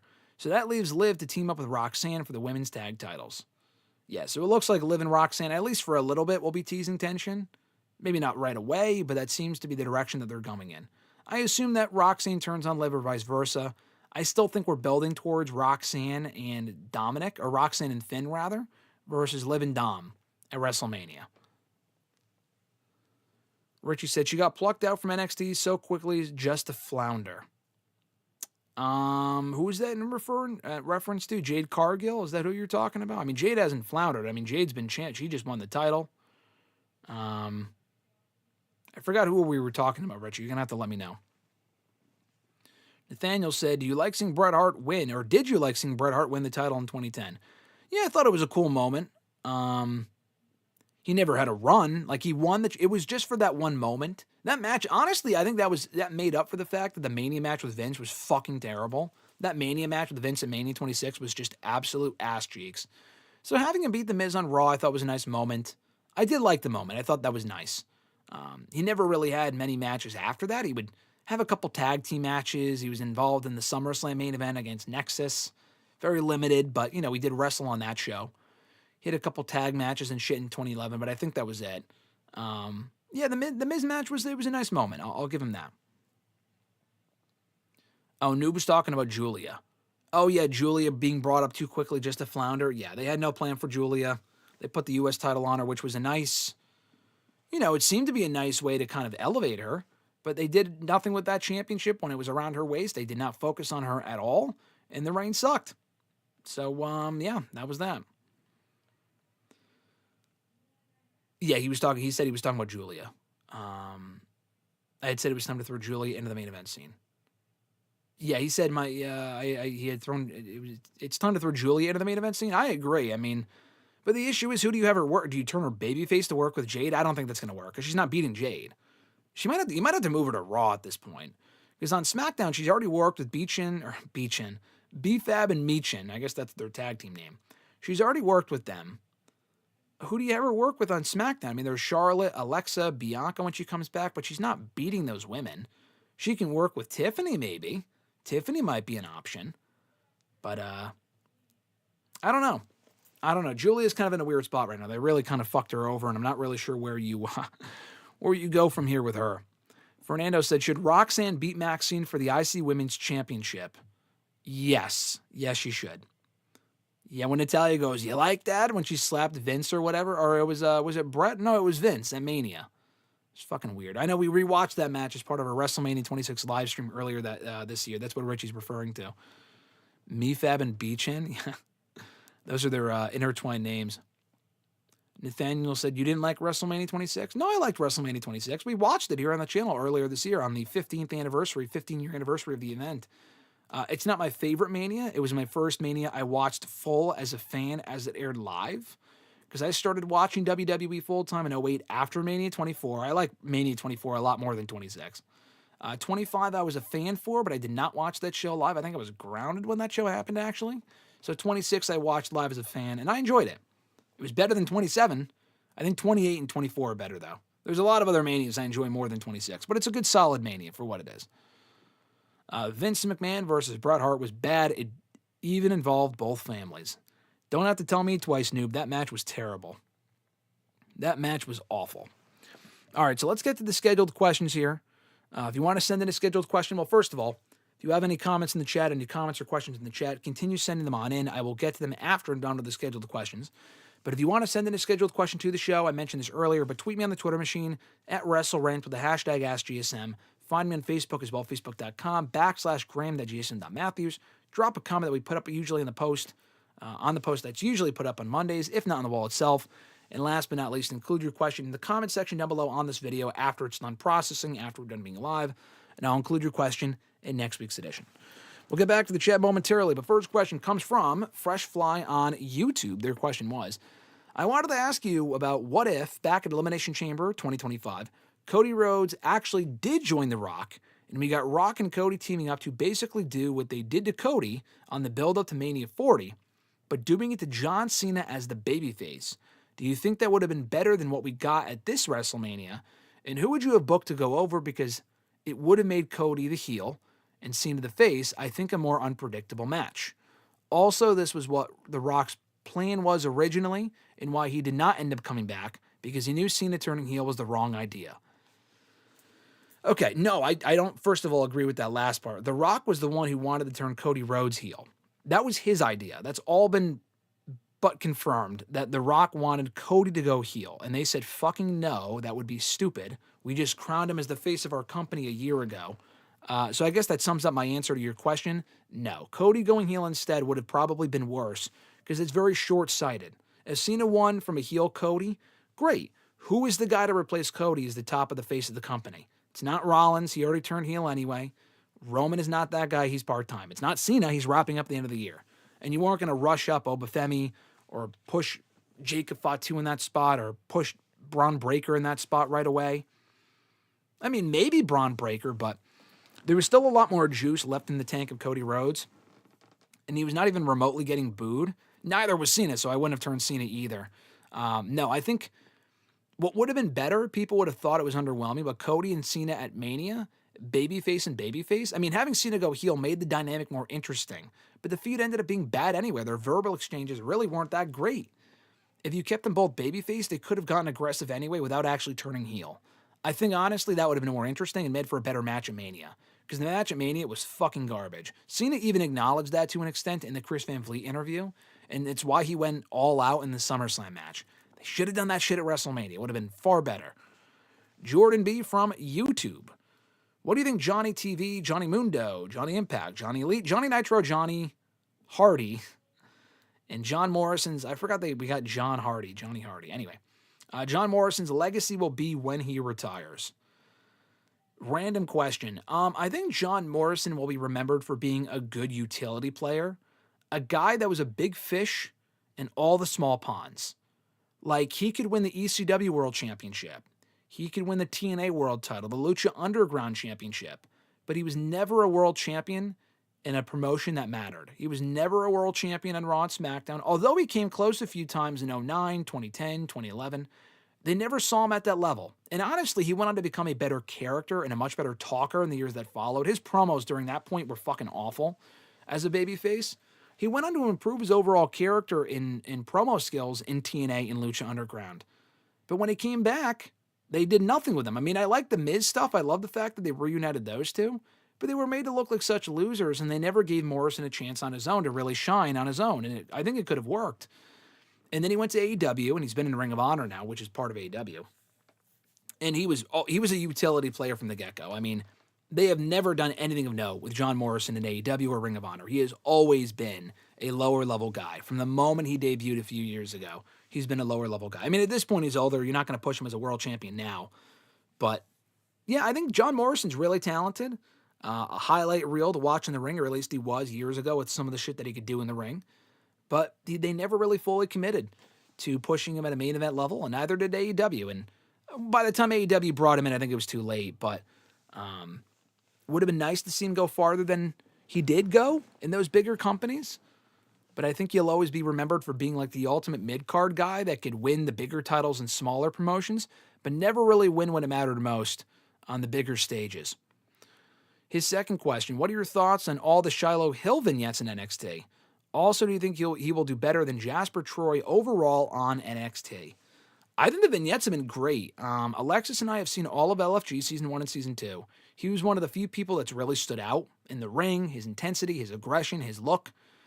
He's a potential breakout star. I think Shiloh Hill is really, really good. And I do think he has a higher ceiling than Jasper Troy. I think Jasper Troy is good. I wasn't really fond in him winning the first season of LFG. I think it should have been Shiloh Hill, to be honest with you. Or Roxanne Perez's boyfriend, whose name escapes me at the moment. Jasper is good. He kind of feels one-dimensional, and the booking so far in NXT for him has not been inspiring at all. It's been very basic, very lower-level shit. It has not been great. I think Shiloh Hill is a far more interesting character, but it's not like he's just a character guy. He can also wrestle decently and talk really well too. Jasper is decent on the mic. He's decent in the ring. He's not really special in any real area, but Shiloh Hill kind of checks all the boxes. And I'm curious to see what they do with him. And the vignettes have been different. They've been weird. They've been creepy, which I guess is the point, because he's like a hacker guy in real life, which is fucking weird. But I like the fact they're bringing that on a TV and they're allowing him to be himself. It doesn't feel like a scripted promo like some of the shit that we've seen from a lot of the people in NXT in the past. No L from Facebook. Their question was, what would be your top 5 John Cena rivals of all time in your opinion? I've said this before. In probably this order, I would go Punk 1, Edge 2, AJ Styles 3, Orton 4, Kurt Angle 5. Maybe even Orton 5, because I feel like Angle and Cena had more memorable moments and matches, but Cena and Orton had so many matches, it's kind of hard to not put them in the top 5. And they kind of define that PG era there from 07 through 2014 or whatever. Punk's number 1 for me. They had the best promos and best matches. The Edge feud was also amazing in 06. They always had great chemistry. Styles and Cena had underrated in-ring chemistry. Orton and Cena was, they had a lot of matches. There's that. And they also kind of raised each other's game. And Angle really helped put Cena on the map, not only in 02, but also working with him in 03, 04, 05, after Cena won the WWE Championship, putting him over a lot. And I really do think that helped Cena. I would make Kevin Owens an honorable mention. I thought they had some great matches in 2015 that people kind of forget about. That trilogy was terrific. Definitely those would be the main ones. Brock, you could say, some of the Brock matches were shit. The SummerSlam match was a great spectacle. The Extreme Rules match in 2012 was amazing. So very hit or miss with Brock, but I could see you saying Brock. Shawn Michaels is an underrated one for the matches they had in 07. Not a great rival, but in-ring rival. Those matches were fucking awesome. Now, L's second question. In your honest opinion, what John Cena match do you think got the fans to stop hating on Cena over the years? Great question. So great. I made it the headline question for today's video. One match, I mean, this didn't prevent people from booing Cena, but I think his in-ring turning point, in my opinion, because you said match. You didn't say time period or moment or storyline, whatever. You said match. I think the Punk match at Money in the Bank 2011, and Cena already had great matches before that, and specifically with Shawn Michaels, like I said before a moment ago. I think the Punk match was a real turning point. For Cena, like himself, I don't know if that was when he stopped going through the motions in the ring, because like I said, he had some really good matches prior to that point as well. But it felt like from 2011 onward, Cena went in there and had some fucking bangers of matches. Like even better than matches he had prior to 2011 with a whole bunch of people, including with Brock, like I said, and even Rock and whatever. But the Punk match proved to people that Cena could go. And again, it's weird because he already proved he could go prior to that point. But I guess by the Punk match, it became clear, okay, he's not being carried here. Cena himself is also really, really good. He's a master entertainer, not necessarily an in-ring technician, but he can hang with the best of them and be as good as them, albeit in different ways than Punk and Bryan and actual wrestlers. Cena's a wrestler. He's not as great of a wrestler as those people, like in terms of real wrestling or whatever, but he can maximize what he does the best, and he's great as a performer, and that translates in ring really, really well. So for me, the match that was the turning point for Cena, the turning point match for Cena was the 2011 Money in the Bank match. But your question was when fans stopped hating on Cena. People still hated Cena in 2011. I mean, he still got fucking booed against Punk. It's not like they're like, oh yeah, the match was amazing, let's start cheering Cena. They still fucking hated Cena. They hated Cena in 2011. They hated Cena in 2012. I mean, you could check out the Rock match from Mania as proof of that. They were still booing Cena well into that point. 2013, even when he won from The Rock, the belt from The Rock, people still fucking hated him. He was still getting booed. 2014, he was still getting booed, which is why the SummerSlam squash was so great. 2015, to Grunt's point earlier, I think was the biggest point in when people started shifting their perception of Cena, when people started to come around to liking Cena. And also, absence makes the heart grow fonder. 2015, he kind of went part-time after that U.S. title run. I would say probably 2015. He still did get booed, though. I remember I was at the AJ Styles match in 2016 at SummerSlam. He was still getting the whole John Cena sucks, like that whole shit. People were still shitting on Cena. So it's not like all the boos went away, but by 2016, he was getting booed a lot less than he was in 2015 or 2014. I think 2015 was the real turning point. People loved the U.S. Open stuff, and he wasn't around as much. 2016, he still got booed, but not as aggressively. 2017, I think it wasn't really like overwhelming boos for Cena. I think people preferred him over Roman at that point. And then 2018, he kind of got unanimously cheered. I don't really remember people booing Cena all that much when he faced Triple H or the matches on Raw and SmackDown in early 2019. 2020, there were no fans. When he came back in 2021 to face Roman, he did not get booed at all. I mean, Roman was a great heel, but Cena did not get booed at all. And again, absence makes the heart grow fonder. So it started in 2015. From that point forward, it was kind of a slow process. By 2021, he was unanimously cheered. And I feel like that was really the full turning point. It started in 2011 when people's perception of him started to change. People kind of stopped hating him on a little bit in 2015 after realizing, okay, this U.S. Open stuff kind of slaps. It's awesome. And then by 2021, they were like, all right, we fucking miss and love Cena. We're going to cheer him, wholeheartedly. Christopher L., his first question was from Facebook. He said, what's up, Graham? Hope you're doing well and had an awesome Thanksgiving. He said, I checked out NXT Deadline the other morning, and I thought it was a fine PLE, with obviously the Iron Survivor Challenge matches stealing the show as expected. But I really, really enjoyed the Women's Iron Challenge more, as I felt it was more fast-paced and had a winner I did not expect in Kendall Gray. I also liked the bit where as soon as Jordan Grace gets her first pin, she yells just as her point horn goes off. I laughed heartedly at that for some reason. I think highly of Miss Gray, not just because of her decorated amateur wrestling background and myself being a former amateur wrestler myself, but it's nice to see someone of her background get booked well, who is not only taken not only taken this like a duck to water, but has made it look so smooth and effortless. Even her promos are decent. What are your thoughts on Kendall Gray? Are you a fan or one in passing? Do you see her as being a big star in both NXT and the main roster? And do you think she will beat JC Jane January 6th? Or will there be a bullshit finish with Ren Sinclair turning on her? A lot of questions there. I think Kendall Gray is impressive. I like Kendall Gray. When she first debuted on NXT, either last year or earlier this year, I was not a fan. She came across as very fucking generic to me. I think she was blonde at that point. I'm almost positive she was blonde. She came across as very generic. Maybe she was brunette back then. I honestly don't remember. I remember the name because she was teaming with someone else. I don't remember that girl's name because she was fucking generic too. But they were a very generic duo. And then she disappeared. And I think going to Evolve really helped her because I haven't watched Evolve, but to my knowledge, she really came into her own over there as a character on the mic, in the ring specifically. Had a great match with Callie Armstrong to win that Evolve Women's Championship. And anytime I've seen her on NXT in the last month or so, and it hasn't been a whole lot, but what I've seen of her so far has been impressive. Her promos are good enough. They're not bad. So I do think she's a bright future of that NXT women's division. Do I think she'll be a big star in the main roster? People got to slow the fuck down. Like, they're acting like she's the second coming of Jesus Christ. Like she's as impressive as Chad Gable was when he was in NXT. I don't agree with that. Chad Gable was not only great in the ring, but he was also incredibly entertaining and was a blow-away standout, in my opinion, from when I first saw him in NXT 10 years ago. I don't feel that same way about Kendall Gray, but she is very impressive. I think it's way too soon to say that she'll be a big star in the main roster. Let's not, rush her, but she's still the Evolve Women's Champion. If she were to win the belt on January 6th, I would think that's perfectly fine. I would have no issue with them swerving people and doing that. Do I think she will win? No. I do think she has a bright future, though. And am I a big fan of hers? I mean, not necessarily, but I am impressed, and I'm curious to see how she continues to improve and progress and evolve in the weeks, months, and years to come.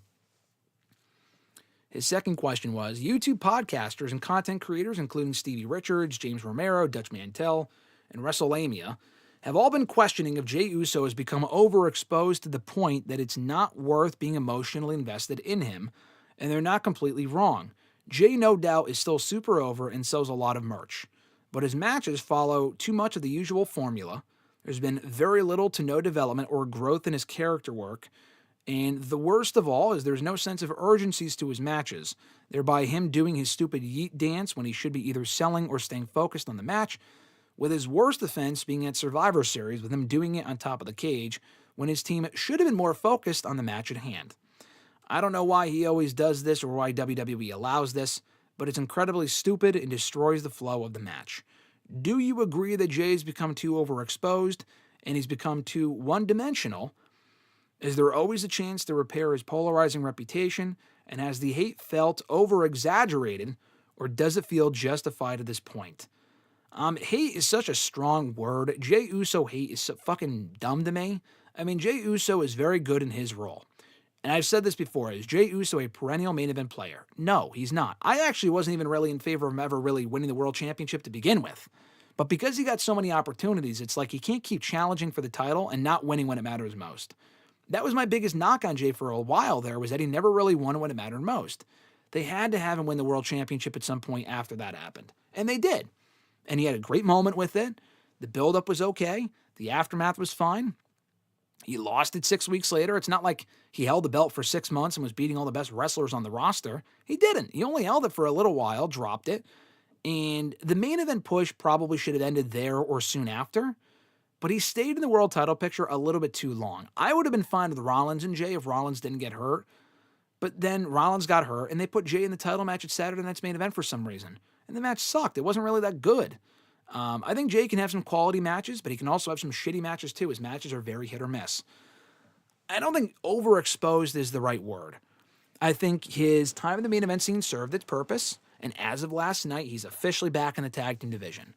So it's fine. If they kept him at the world title scene, the main event scene, I would have said, yeah, that's too much. He's being overpushed. He's not a great main event player. He's not great in that role. They did evolve his character this year, so I don't agree with that point.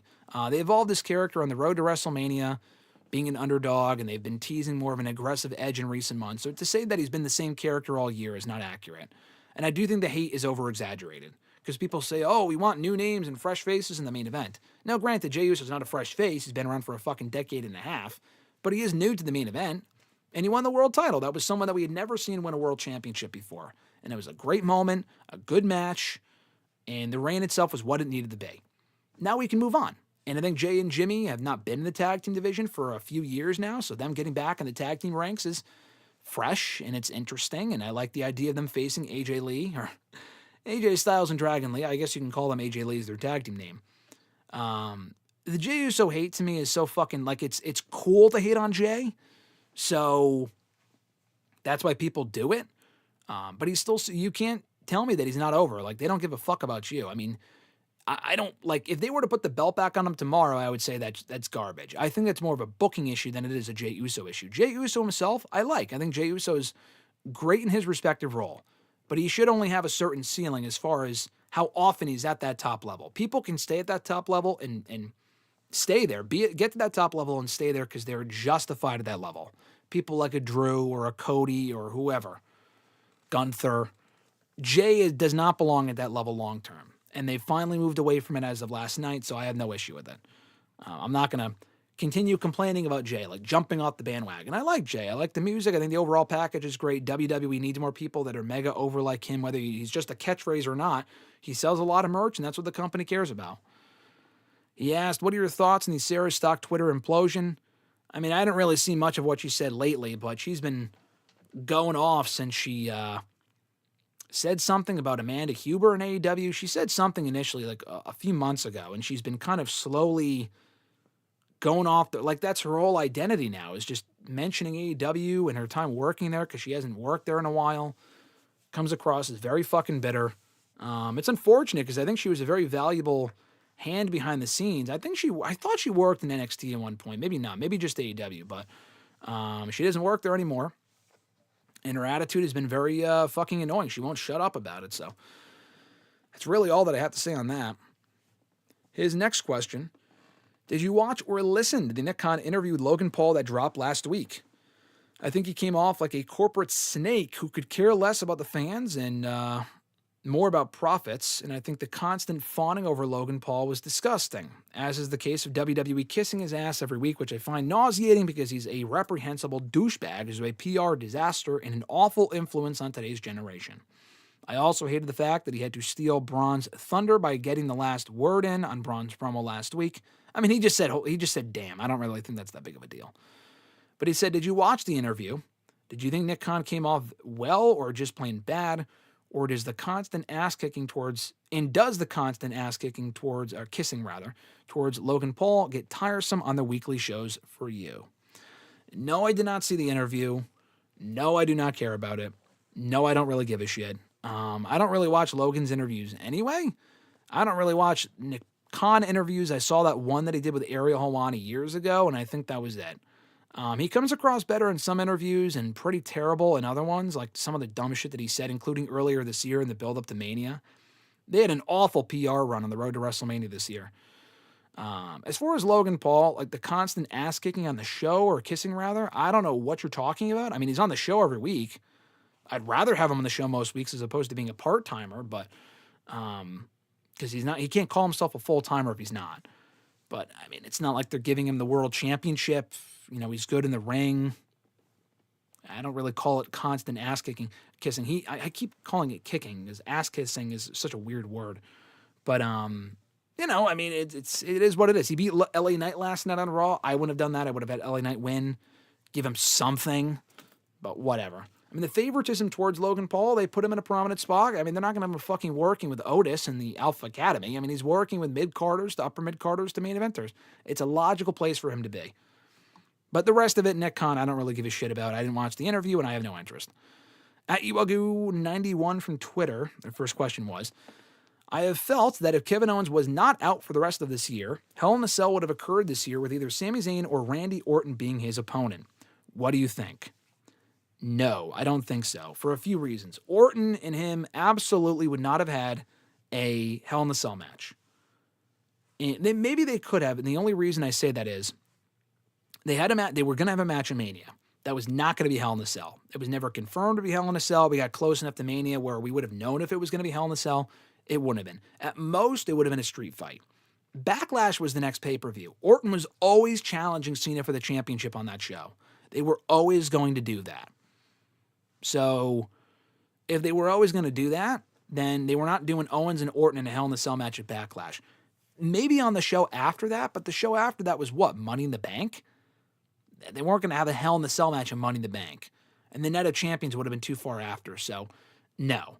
Him and Sammy, I think it would work inside a Hell in a Cell match, but they had an unsanctioned match at Elimination Chamber that was the best match they've probably ever had in that company, aside from their Battleground match in 2016.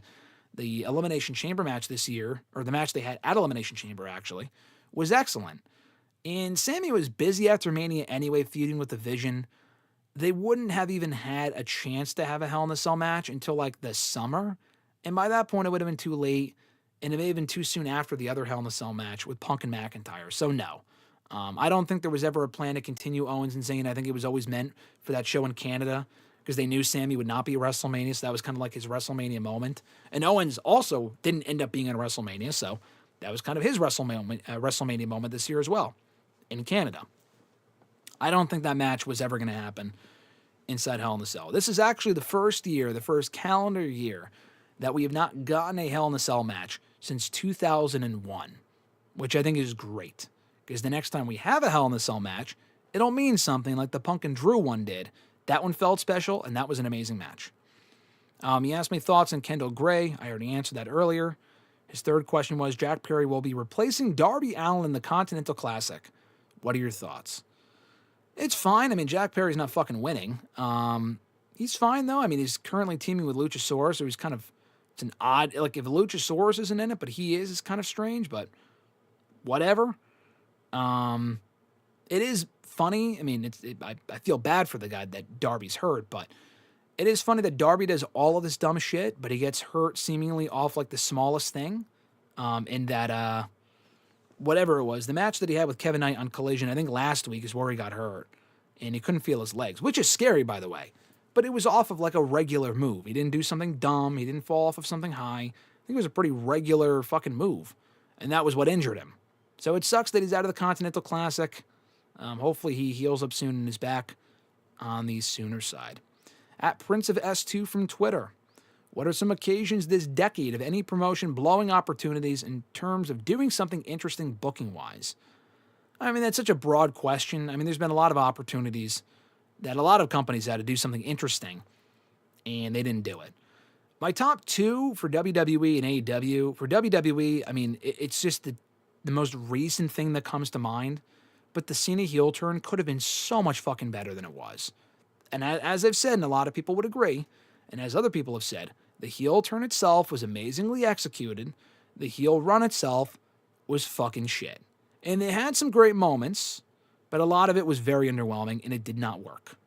Did not work at all. From a character standpoint, it also did not make sense. And the timing of it was terrible and also did not make sense. That was really interesting when it happened. And the fallout, the aftermath, was very disappointing. So that's the biggest one for WWE this year and just in general. For AEW, I just thought of this just now. I mean, you say booking-wise, but this does go back to booking. The most interesting thing I think AEW could have done in the last few years that would have been interesting that they did not do was taking the Punk Elite program that was happening behind the scenes coming off of All Out and taking it and putting it on television. Now, would that have ended well? Probably not. But they just ignored it when they came back. They never worked with each other. And Punk got into a fight with Jack Perry, and that was it for him in AEW. And then he quit, got fired, what have you, whatever. And then Punk was gone by late 2023, by September of that year. But if they had Punk work with the Elite that summer when Punk came back to television, that would have been fucking interesting. And they didn't do it. They just went in a completely different direction. Punk, I guess, wanted to work with them, knowing it would make money, and they just refused. And they were babies about it. I mean, no one in that situation came out looking great. There is blame to go around for everyone. But that would have been interesting. Booking that as a feud on television would have been interesting, even though it may not have ended well in real life. But it may have, hey, who knows? Maybe it would have worked out the issues and Punk would have stayed a little bit longer. Who knows? But I feel like that would have been great television, and they just completely ignored it and moved on. And last question from @millennial_noob, who's here in the chat, or was earlier. He said, what are your thoughts on Netflix buying Warner Bros. And some wrestling fans believing it's the end of AEW? I don't see it as the end of AEW. I think the only thing that'll end AEW is pretty much themselves. Excuse me.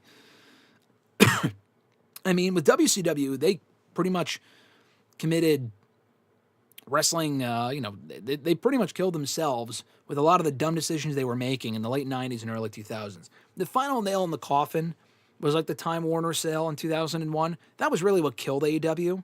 But who killed WCW? Like the show that came out last year? It was the company itself and a lot of the decisions being made around the company in the late 90s. With AEW, they haven't made nearly as many dumb decisions as WCW was in the late 90s. A lot of stuff that's questionable that could be better, but they're not committing, corporate suicide with some of the shit they're doing on their show and behind the scenes. Maybe at some point they will, but we're not quite at that point yet, which is nice. But anyway, the Netflix Warner Brothers deal, like I said earlier, we don't even know if it's going to go through because a lot of it is just illegal, sketchy shit. I think it probably will go through, and this is what it is. It will not be great for movie theaters, like I said earlier. There's a lot more cons to it, I think, than pros. A lot more people will be out of jobs and shit, and actors aren't going to be happy. Could mess with residuals and shit like that and whatever. So that's not good. It's more money for the people on top and not really more money for anyone else. But as far as AEW is concerned, we really don't know. I think AEW will be fine. They'll definitely be fine in the interim because they signed a contract with Warner Brothers or whatever last year, like a 3-year deal, I think, and maybe an option for a 4th year.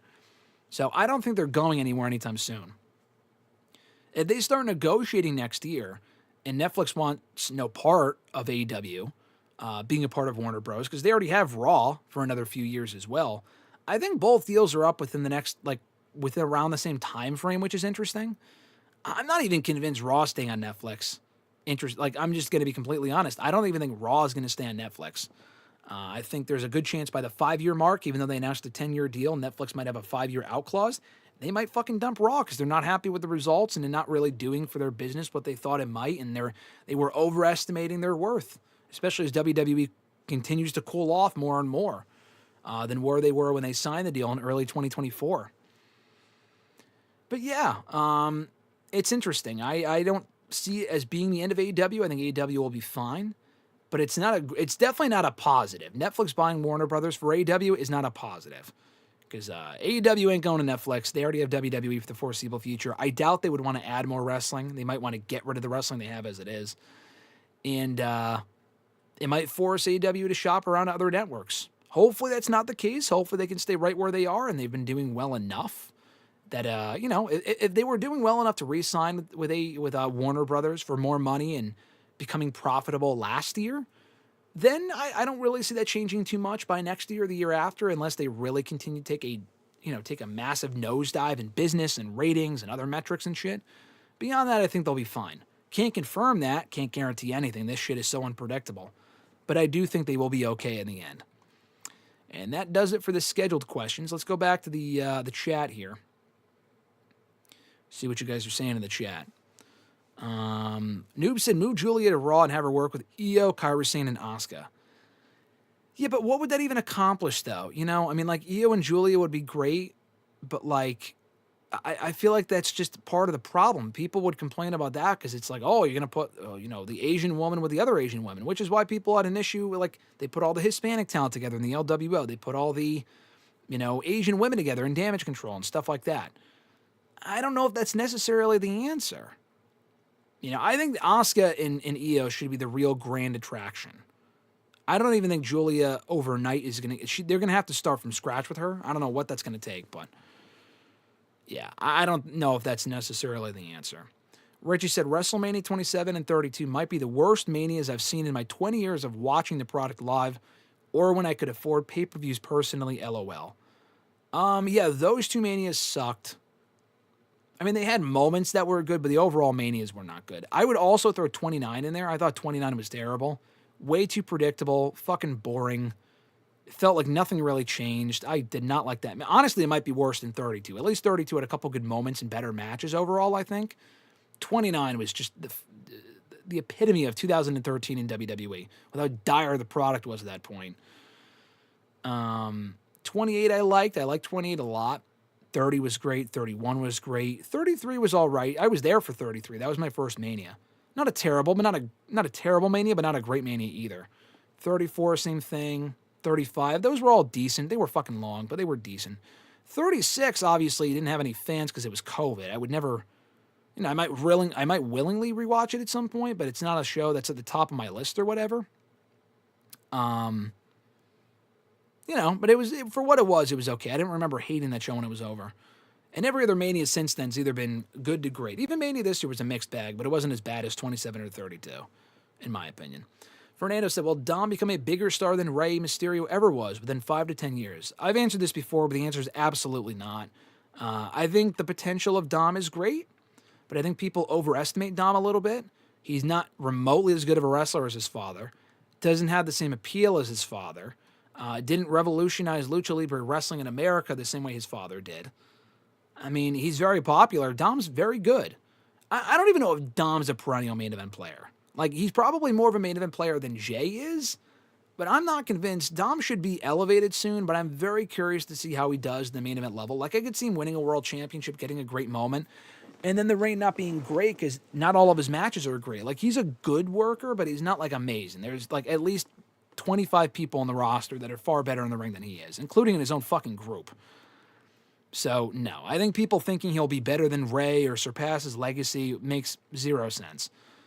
Rey is a massive star that transcends wrestling, one of the most popular stars, face or heel, in company's history, and has been around for almost well over 20 years. It's just not the same thing at all. Richie said, The Rock attempting to do to WWE what he did with Black Adam 2 years in a row, almost sabotaging the road to Mania 40 and then successfully ruining the build this year, he must be stopped. I agree with that. The Rock is, he's trying to, redo his acting career with the Smashing Machine. Good for him, but the sabotaging with the DC shit and then the WWE shit, coming in, fucking things up, and then leaving, it's just, what a mess. What a mess. Johnny says, Johnny, what's going on? Thanks for joining us. He said, did Wade Barrett suffer the biggest career derailment in wrestling after losing to Cena? Like, in terms of Cena burials, yes. Did he suffer the biggest career derailment in general? No. I mean, that can't be true. I mean, Wade Barrett, at least, had success after the Cena stuff. He was a 5-time Intercontinental Champion. He was a consistent member of that roster for the next 5 years, 6 years, actually. He works there now as a commentator. They had plenty of other people that were really, really hot and then lost, and then, like, Alex Riley was hot at one point. Not the big. He didn't have as much potential as didn't have as much potential as some other people. But still, I mean, yeah, Wade Barrett in terms of Cena, like losing to Cena, who suffered the biggest career derailment, it has to be Barrett. I mean, because he was so hot. Like Corbin, like I did a video about this the other day as far as Cena burials and whatnot. Nexus was number 1. And he buried, the character did. Rusev, Bray Wyatt. But they were at least still in the upper mix. Wade Barrett never really was. I mean, and Barrett also had more potential than Rusev. Not Wyatt. Wyatt at least recovered. Zack Ryder, the Cena stuff kind of fucked with his career. But Wade Barrett had a higher ceiling than him too. So, yeah, I would say as far as Cena burials, Wade Barrett suffered the most, in my opinion. Johnny said, what is the biggest, didn't mean anything with the win, like they won, it didn't mean anything. He said, Fandango beating Jericho, Theory beating Cena, or something else. I mean, at least we remember Theory beating Cena. At least he beat Cena. Fandango beating, Jericho lost to so many people. And that was also Fandango's first match. Fandango was over after that. I mean, at least he was over for a little while. I mean, Theory's might be even worse, because at least Theory, after he beat Cena, he was cooked.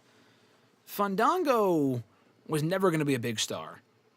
But Jericho was also losing a lot at that point anyway.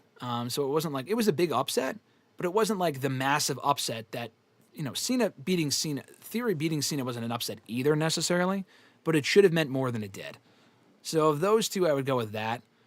Ever? I mean, there's plenty of people that, like, Alex Riley has beaten Jericho before. Like, it's not like these people don't lose matches. Or Dolph, I think it was, not Jericho.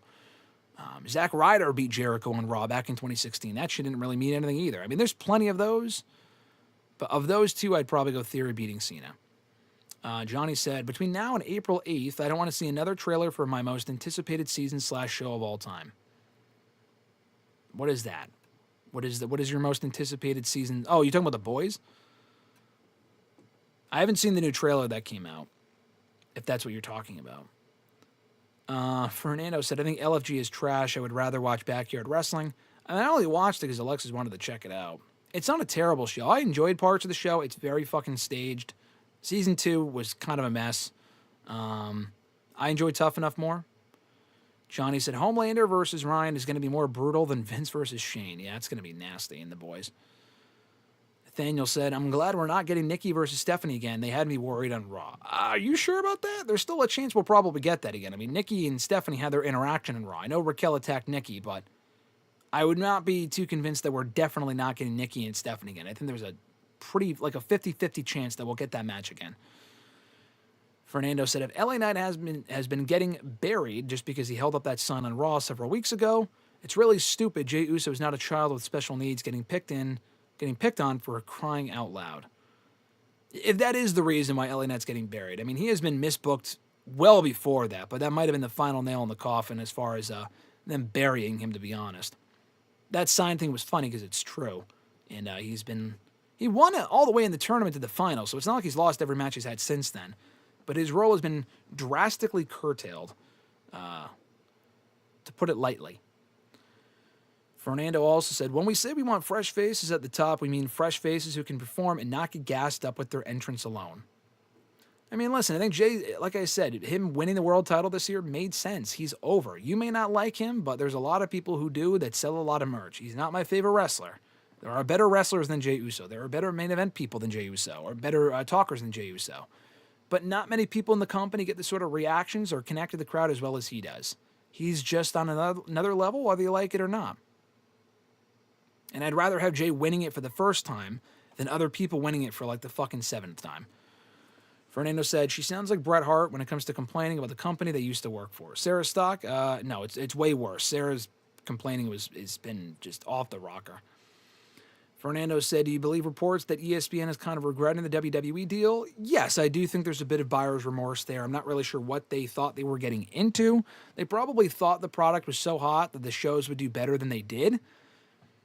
But, I mean, after the WrestlePalooza numbers, whatever they saw, they were probably not thrilled with it. Whatever their first out claw is, they're probably taking it. I don't know what that looks like, but I'll be very interested to see what happens to the WWE PLEs at that point, because their Peacock deal is over. They're not going back to traditional pay-per-view, and they don't have the network anymore either. So they don't really have anywhere to put those PLEs unless they come to a different deal with a different service. It might be Netflix. Netflix would be ideal. The ESPN shit is fucking annoying. ESPN's not really all that well organized either, as far as the app that the pay-per-views are on. And then Richie said, 29 also had a performance by Diddy, which is aged like spoiled milk. Yeah, I always forget about that until I see the picture pop up my timeline that people share of Diddy at Mania with Vince, which is just such an iconic picture in retrospect. Diddy with Vince McMahon. What a fucking shot. But anyway, that'll do it. Unless you guys have any last-minute comments or questions here on the video, be sure to put them in the chat as we wind down here. But this has been a fun video. I appreciate you guys tuning in as always as we answer your questions from Twitter, from Facebook, from YouTube. Want to shout out, as we always do here at the end of the video, our channel members, that being Alexis, Miss Mod Matthews, Dillon, DiGiacomo, Mrs. Renee, DJ Swerve1 at Swerve1 on IG, RJ Marceau at RJ_Marceau on X, John Ritland, Real Honesty with John Ritland on YouTube, Richie, see him there in the chat, Red Planet Wrestling on YouTube, check out his content, does great work, an average Grunt who was also here earlier at gruntwrestling.bluesky.social on Blue Sky. Richie saying W stream, W chat. Thank you, brother. I appreciate that. Did not mean to rhyme there. But anyway, more information on how to become a WrestleRant All Access Pass channel member down below in the description box. Also, be sure to like this video on the way out. Like the video, subscribe for more daily content, and turn on notifications to be notified every time we go live and upload new content, specifically going live on Tuesdays and Thursdays. And that will be the next time I see you guys. This Thursday around noon Eastern Time, Mr. Marceau and I will be live here on the channel talking more about the LA Knight burial on Raw on Monday night, predictions for Saturday night's main event coming up this weekend, and a complete John Cena career retrospective, a John Cena themed show coming up on Thursday's edition of WrestleRant Radio. So bring your John Cena questions, theories, opinions, everything, memories on the show on Thursday. We'll talk all about it on Thursday's edition of WrestleRant Radio. I love the Love Ziggler emojis in the chat, Richie. Thank you for those. Let's go Love Ziggler. But nonetheless, guys, one more time, if you want to send in a question to the show, you can do so by tweeting me on the Twitter machine at WrestleRant with the hashtag AskGSM. Find me on Facebook, facebook.com/Graham.Jason.Matthews. Drop your comment on the post that I usually put up on Monday nights on the Facebook page, if not on the wall itself. And last but certainly not least, include your questions down below in the comment section of this very video after we're done being live, and I'll include your question in next week's edition. Thank you, Fernando. We said WrestleRant #1. Thank you, Fernando. You're #1 as well. You're all #1. You're all #1 in my book, so I don't want to sound like a parent having to choose their favorite kid, but I love you all. Thank you so much for the support. And that's going to do it, guys. Oh, one more time. I'll plug this one more time. I said this at the start of the show. Go vote. Now that this stream is over, go vote. And the 2025 WWE AEW Year in Review Awards available right now over at WrestleRant.com. Scroll through the homepage. It's also at the top of the page. It's a subsection of the reviews section. Don't click on reviews, but it's under like the reviews subcategory in the site. But if you just go to the homepage, scroll down a little bit, it's towards the top of the homepage. There's a big button that you can press. Just click on the button and you can go vote in the 10 categories in the Year in Review Awards. We will reveal and review the results on the final episode of WrestleRant Radio on December 26th, the day after Christmas, later on this month. I believe that's a Friday. And Johnny said the Boys Season 5 teaser trailer was S tier. I got to go watch it, so another reason for me to get out of here. I got to go see Five Nights at Freddy's 2 later as well. I'll have my review up on that probably tonight on Letterboxd, and ask me about it on Thursday's show, and I'll give you my thoughts on the movie after we see it tonight. $5 Tuesday, baby. Anyway, have an awesome one, guys. I'm Graham GSM Matthews. Enjoy your holiday season, and I'll catch your ass down the road.